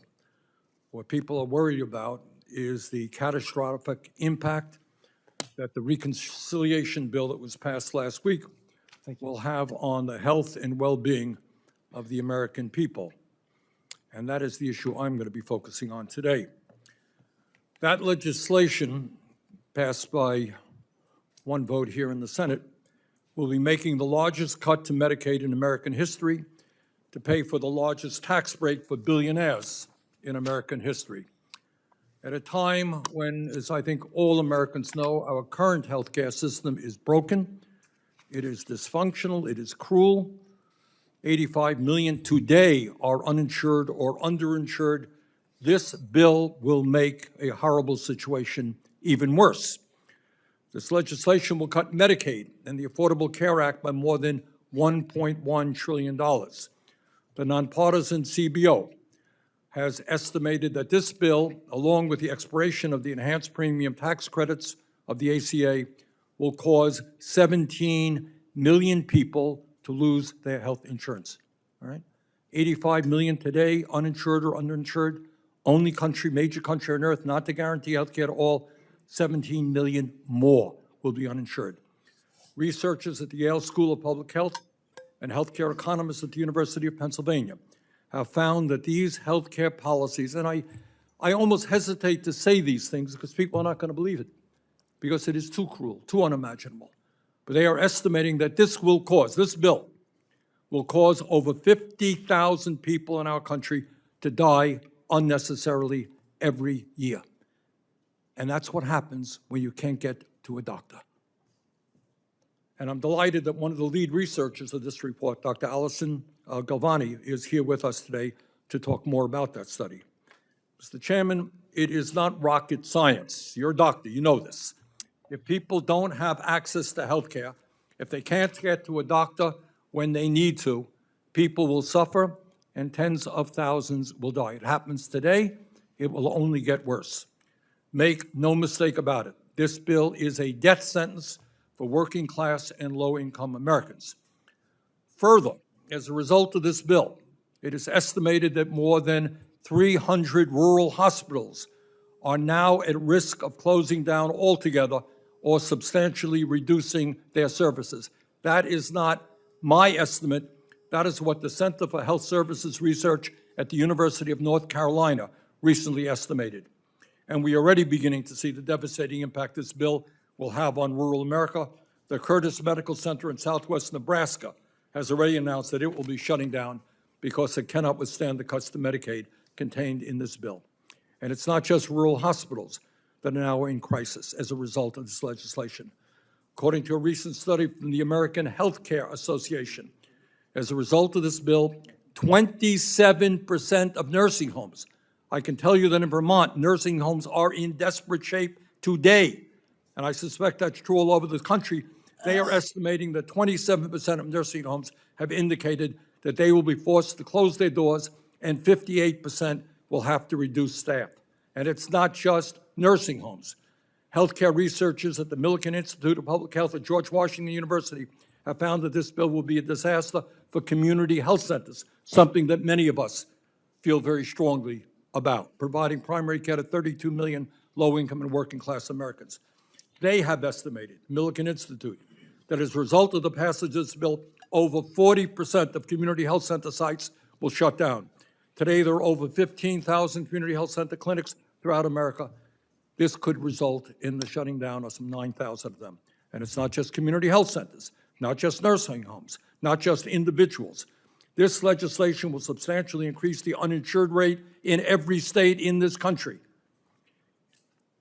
As a result of this bill, the uninsured rate in my own state of Vermont, which has one of the lowest uninsured rates in the country, will go from 3.3 to 6% uninsured. In Louisiana, the chairman's state, the uninsured rate will go from 6.7 to 12.4%. In Florida, it will go from 10.4 to 18.8%. In Texas, second largest state in this country, uninsured rate will go up to 20% in the United States, in the richest country in the history of the world. And on and on. So, Mr. Chairman, this is an issue that needs to be explained to the American people, and I look forward to discussing it with all of our panelists. Thank you. I will take advantage of explaining some of the things in there which are not true, but this hearing is about cybersecurity. And I hope our witnesses will limit their remarks to that. If not, we will suffer through them otherwise. This hearing is about health care in America, and I hope the witnesses will tell us the truth about what's going on today. And so, again, to our Senator Sanders. Thank you, Mr. Chairman. And I have questions for all three, so if you guys could be brief, I would much appreciate it. Let me start off with Ms. Carey. Ms. Carey, SpaceX, owned by Elon Musk, and Amazon, owned by Jeff Bezos, have filed lawsuits arguing that the NLRB is unconstitutional. Agency you hope to work for is unconstitutional. You are a partner at Morgan Lewis, a management-side law firm that is representing Amazon in that lawsuit. Simple question. Do you believe that the NLRB is unconstitutional? Microphone, please. Senator Sanders, thank you for the question. I did not participate in any of those cases, and I believe that the answer will come from the courts, and I hope that it comes swiftly. I am aware that you haven't participated in the case, but I'm just asking you as a citizen, simple question. In your judgment, is the NLRB an unconstitutional agency? Thank you, Senator. I understood the question. I'm sitting here as the nominee for the General Counsel of the National Labor Relations Board, and my position is that that case will be decided in the courts, and once there is an answer, we will move forward. You have no answer as to whether or not the agency you hope to work for is constitutional.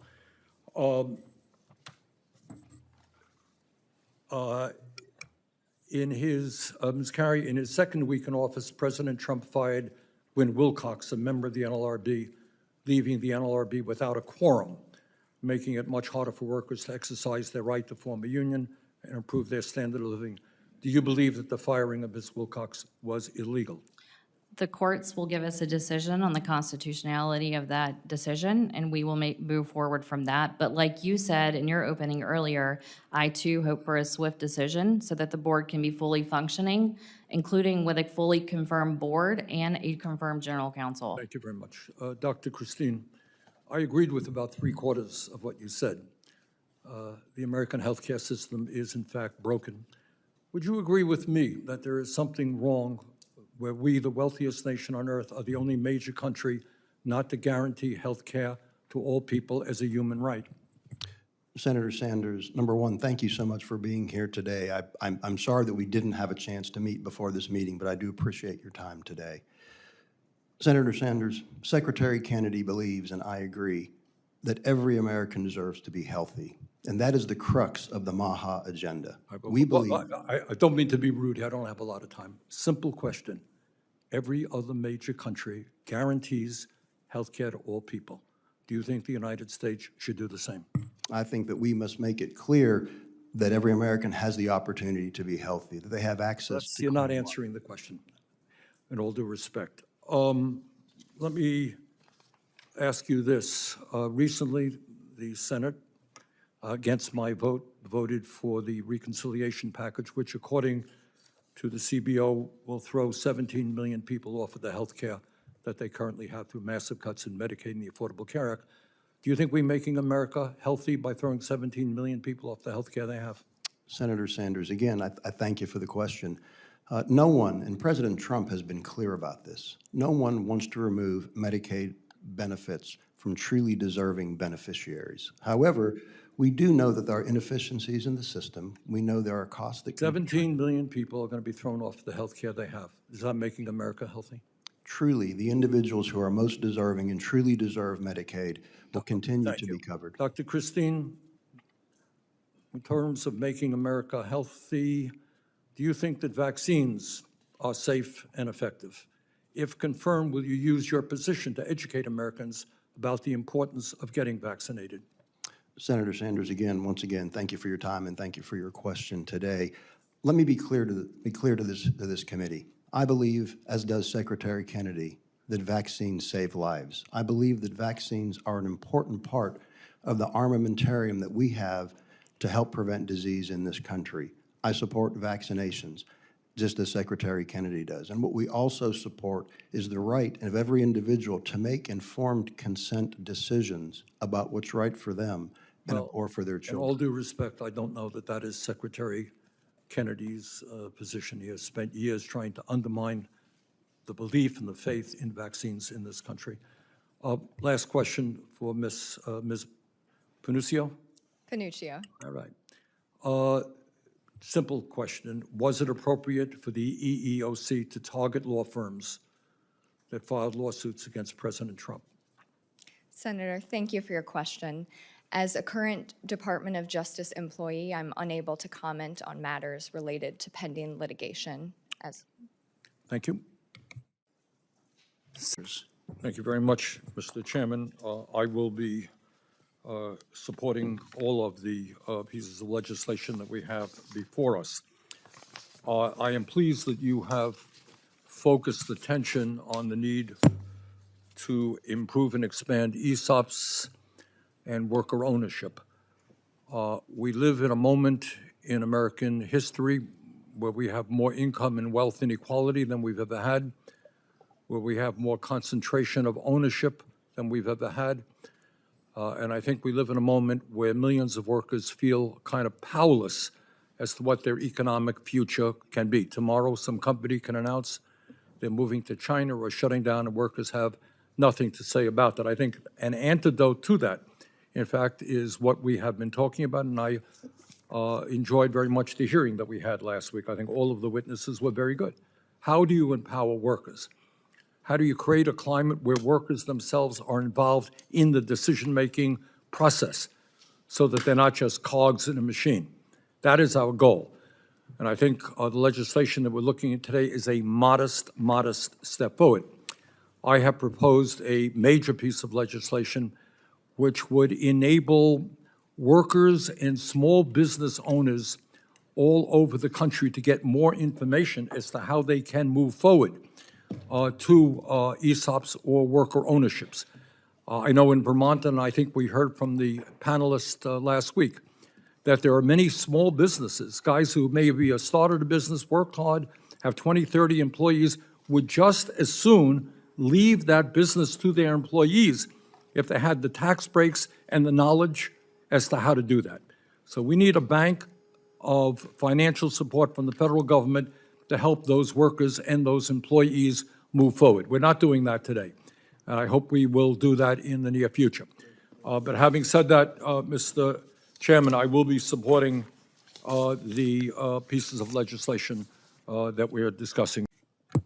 Mr. Chairman, thank you very much, and thank you for holding this hearing on an enormously important subject. But let me begin by kind of disagreeing with you.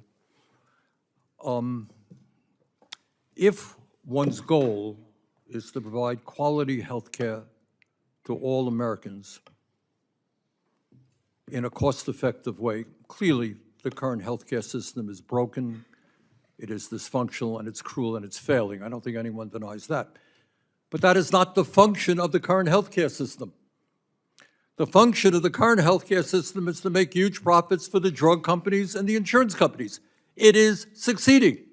We have a very successful health care system. Last year, the drug companies, who charge us the highest prices in the world for their products, made $100 billion of profits. That's successful. What's the problem?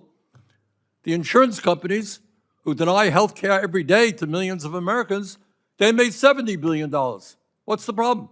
You got a successful system. Drug companies are running all over this place with their lobbyists. Insurance companies here. It is working. On the other hand, if you're an ordinary American, as you indicate, Mr. Chairman, the system is totally broken and it is dysfunctional. And while I'm sure that we have an excellent panel today, at some point, Mr. Chairman, if we are serious about addressing this issue, we have to ask a simple question.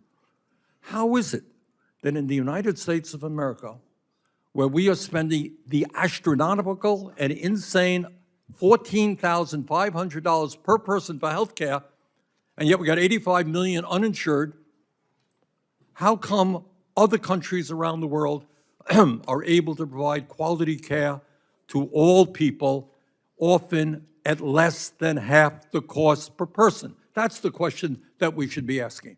And the answer, obviously, is that every other country has a national health care program. Every other country understands that health care is a human right, not a commodity to be made huge profits off of.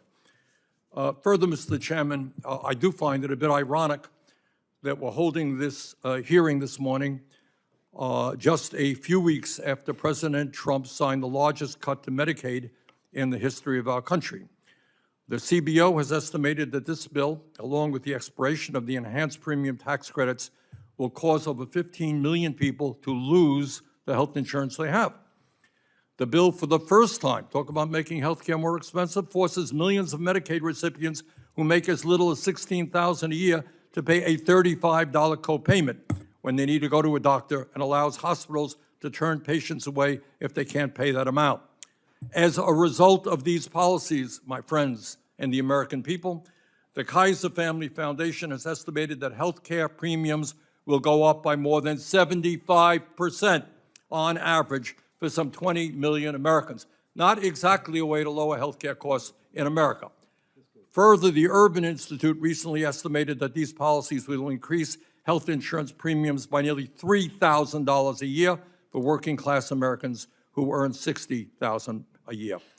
George Washington University has found that this bill will cause more than 10 million Americans to lose the primary health care they currently receive at community health centers. When millions of Americans lose access to primary health care, where do they go? Well, everybody knows. They go to an emergency room, which happens to be the most expensive form of primary health care in America. I don't think we disagree on that. So, Mr. Chairman, if we are serious about making health care more affordable, I believe a good place to start would be to repeal all of the huge cuts to health care that were contained in Trump's budget bill that passed the Senate by one vote. But, Mr. Chairman, in my view, we got to do much more than that. In America today, we spend almost twice as much on health care per capita than nearly any other country on earth. We spend $14,570, Japan $5,640, United Kingdom $6,931, and France $7,100. Despite our huge health care expenditures, one might think if you spent that much, my God, we got the gold plate. We got the best health care system in the world because we're spending twice as much. We don't. Our health care outcomes in area after area are worse. Unbelievable. I mean, you mentioned some of the instances the middle class and working class families have, and you're quite right. But this is the system we have today. 42% of cancer patients in our country, Mr. Chairman, deplete their entire life savings within the first 2 years of their diagnosis, while 1 out of every 4 declared bankruptcy or lost their homes to foreclosure or eviction in 2022. In other words, unbelievable. If you're diagnosed with cancer, the physician, I'm sure you're aware, it's a terrible diagnosis. You're scared to death. And now people have got to worry not only about trying to get healthy, they're going to lose their homes. They're going to go bankrupt because of this absurd system. Mr. Chairman, as you indicate correctly, this is also a burden on small businesses. Businesses can't invest if they're spending so much on health care. The reason I say all these things is that the current system is broken. We need to move to a new system. We need to learn from the rest of the world. And that's why I recently introduced Medicare for All with 15 co-sponsors in the Senate and over 100 in the House. This legislation would provide comprehensive health care coverage to all without out-of-pocket expenses, and unlike the current system, it would provide full freedom of choice regarding health care providers. No more networks, etc. No more insurance premiums, no more deductibles, no more co-payments, no more filling out endless forms and fighting with insurance companies. Would a Medicare for All system be expensive? Yes, it would. But while providing comprehensive health care for all, it would be significantly less expensive than our current dysfunctional system because it would eliminate an enormous amount of the bureaucracy, profiteering, administrative costs, and misplaced priorities inherent in our current for-profit system. The director of the CBO, who I should point out was appointed by the Republican leadership in Congress, estimated that the Medicare for All bill that I introduced would save the American people $650 billion a year. That's real money. $650 billion a year. You want to save money? Cost of this, how do we lower the cost of health care? $650 billion is a big reduction in cost. In addition, the Rand Corporation found that moving to a Medicare for All system would save a family making less than $185,000, about $3,000 a year. Also, let's be clear, because this is exactly what the American people want. According to a poll that came out just this month from The Economist, 59% of the American people, including 67% of moderates and 57% of independents, support Medicare for All. So why don't we have Medicare for All? Well, that touches on another issue, Mr. Chairman, and that is a broken and corrupt campaign finance system which prevents the United States Congress from representing the people of our country rather than the insurance companies or the drug companies. And with that, I yield. President Trump, who I don't usually agree with, called COVID vaccines, quote, one of the greatest miracles in the history of modern-day medicine that saved tens of millions of lives worldwide. Scientific community agrees with Trump. Lancet study found that it prevented almost 20 million deaths during their first year of use. Secretary Kennedy, are President Trump and the medical community right, or do you still believe that the COVID vaccine was, quote, the deadliest vaccine ever made? No, first of all, I didn't say that. Oh, I said that in terms of affairs reports a while ago. I said today, I think that President Trump should get the Nobel Prize. So who's right? Is Trump in the medical community right, or are you right?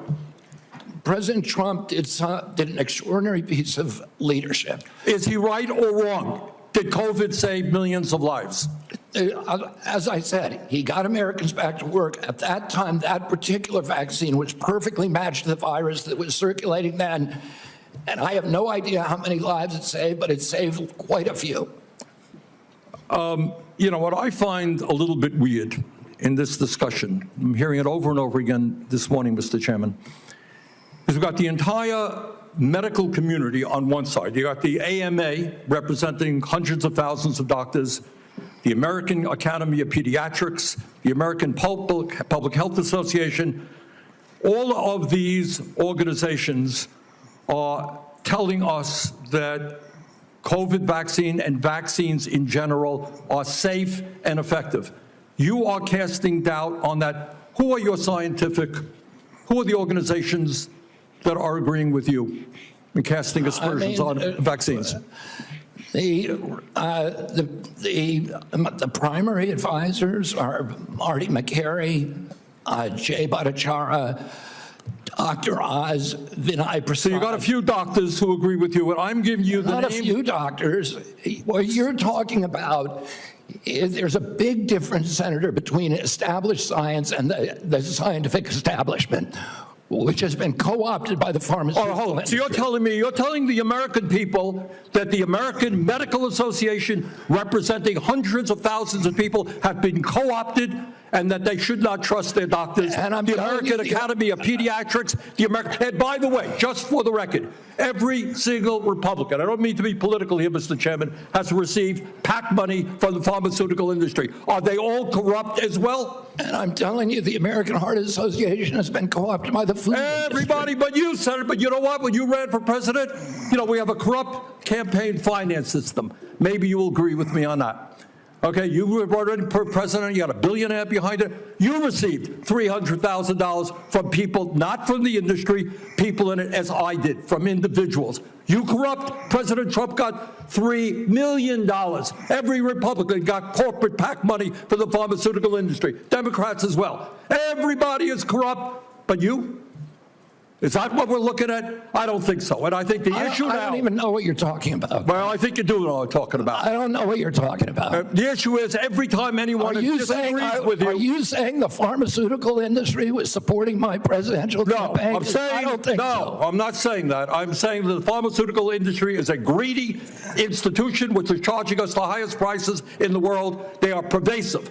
But to suggest that every institution, the AMA, the pediatrics people, is corrupt because they disagree with you is an insult to the American people. Listen, people disagree with me all the time. I have arguments in my agency, heated arguments every day with Jay Bhattacharya, with Marty McCary, with Dr. Oz. You have given the names of a few people. I have given you the names of organizations representing hundreds of thousands of doctors and scientists. I yield, Mr. President. Senator Tillis. Still paid for them, and Medicaid will still pay for them. Would you tell the head of the CDC that if she refused to sign off on your changes to the childhood vaccine schedule, that she had to resign? No, I told her that she had to resign because I asked her, are you a trustworthy person? And she said no. So if you had an employee who told you they weren't trustworthy, would you ask them to resign, Senator? So I'm sorry, but this is not what she has said publicly. She has said I'm not surprised about that. So you're saying she's lying? Yes. Every conversation I had with her, there were witnesses. Let me get this straight. This is the same person that less than a month earlier, you stood next to her and described her as unimpeachable. And you had full confidence in her, and that you had full confidence in her scientific credentials. And in a month, she became a liar? Yeah, you should ask her what changed. And by the way, a month ago, you were voting against her. Oh, because you thought she was either incompetent, ineligible, or unsuited to the task. I voted Now I against her agree with because I you. was afraid she was going to bend the knee to you and Donald Trump. And it looks like she didn't bend the knee, so you fired her. Look, you're putting America's babies' health at risk, America's seniors' health at risk, all Americans' health at risk, and you should resign. Senator Sanders. Just want to pick up on Senator Warren's point. Are you telling us that the former head of CDC went to you, you asked her, are you a trustworthy person? And she said, no, I am not a trustworthy person? She didn't say, no, I'm not a trustworthy person. She said, no. I'm giving a quote. And I asked her twice. No, 1 second. And you're also repeating now that she is a liar, correct? What she wrote in the Wall Street Journal. If she wrote that I fired her because she refused to sign on in advance for the ASIP committee, no, that's not accurate. All right, so you're calling her a liar, and I look forward to her coming before the Help Committee. Thank you. Obviously, I was generous with Dr. Menarez. If and when HHS officials come, I'll be equally generous with them. And by the way, I had said publicly that we would swear in the witnesses, but that would have required consent of the minority, and the minority did not agree to that. So, please. When Secretary Kennedy came before us, he was not sworn in. To the best of my knowledge, no person ever before the Help Committee has ever been sworn in. Which would require unanimous consent, and it's certainly the right of the minority to object to that, and he did. So, Susan? I would ask unanimous consent that the witnesses for this hearing and the subsequent hearing be sworn in. Unanimous consent motion has been made. Is there an objection? Chairman Cassidy, I object to the request to waive our committee rules. We did not swear in Secretary Kennedy. He appeared before this committee on 2 occasions, and to change the rules right now in a highly politicized moment seems to me to be extremely unfair to Dr. Menarez and Dr. Howery. But she is suggesting that we would do it for the HHS officials that came. We have not done it. I think it is unfair. You did not swear in Kennedy on 2 occasions. I don't think you changed the rules right now. Okay. I will note that it's against the law to lie to Congress anyway. That's right. And so, but I do think putting people under oath sometimes makes them more believable. And But we that's can discuss that for future hearings and maybe go along with that, but not right now. okay. With that, I recognize Senator Sanders. Mr. Chairman, thanks very much, and thank you for holding this important hearing. Dr. Menarez, Dr. Howery, thanks so much for being with us. On July 31st, Dr. Menarez was sworn in as our nation's first Senate-confirmed director of the CDC. At a swearing-in ceremony, Secretary Kennedy said, and I quote, Dr. Menarez is a public health expert with unimpeachable scientific credentials. I have full confidence in her ability to restore the CDC's role as the most trusted authority in public health and to strengthen our nation's readiness to confront infectious diseases and biosecurity threats, end quote. That was what Secretary Kennedy said on July 31st. On August 27th, less than a month later, Dr. Menarez was fired. Why was that? Well, according to Secretary Kennedy, Dr. Menarez, who has spent nearly 2 decades as a public service working in both Democratic and Republican administrations, he said that she is, quote, a liar, end quote, and is, quote, untrustworthy, end quote. Liar and untrustworthy. Really? How did Dr. Menarez go from being a public health expert with unimpeachable scientific credentials who had the full confidence of Secretary Kennedy into being a liar and untrustworthy in less than a month? That is quite a transformation. Well, I think the answer is fairly obvious. Dr. Menarez was fired because she refused to act as a rubber stamp to implement Secretary Kennedy's dangerous agenda to substantially limit the use of safe and effective vaccines that would endanger the lives of the American people and people throughout the world. Specifically, she was fired for 2 reasons. Number 1, listen to this. she refused to quote-unquote pre-approve the recommendations of a vaccine advisory panel newly filled with people who have publicly expressed anti-vaccine rhetoric, end quote. In other words, and this is quite important, she took the radical position that she wanted to examine the scientific facts before drawing conclusions. I would hope that that is the very least we could expect from any public health official in the United States. And number two, reason why she was fired, she refused to get rid of career scientists for doing their jobs, including Dr. Howry, who was then the chief medical officer at the CDC. Bottom line, Dr. Menares stood up for science, for public health, and for the scientific method.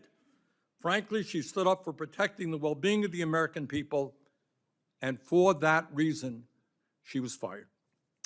But, Mr. Chairman, let us be clear. This hearing is not just about determining why Dr. Menares was fired and why Dr. Howry and other scientists at the CDC resigned.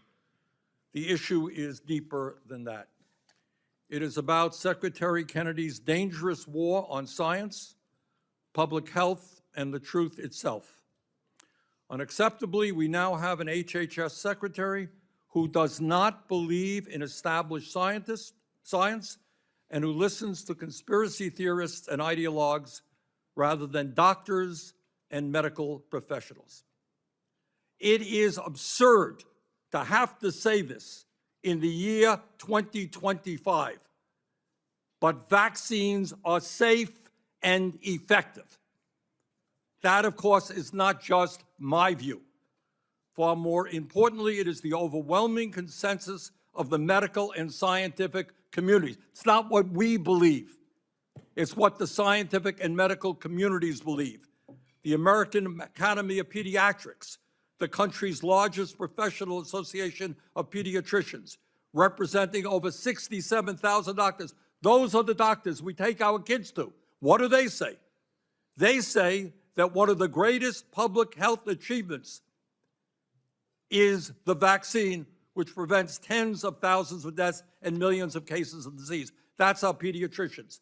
The American Medical Association, representing over 270,000 doctors, they say that vaccines are the best tool to protect the public health against illnesses and their potentially serious complications. World Health Organization, virtually every medical organization, every scientific organization, the people who we trust, tell us that vaccines are safe and effective. Mr. Chairman, you will well recall, as other members of the panel, that several years ago when I sat where you sat, you recall that we had the heads of the major agencies talking about pandemic preparedness. How well will we be prepared for a future pandemic? We had, I believe, 5 agency heads.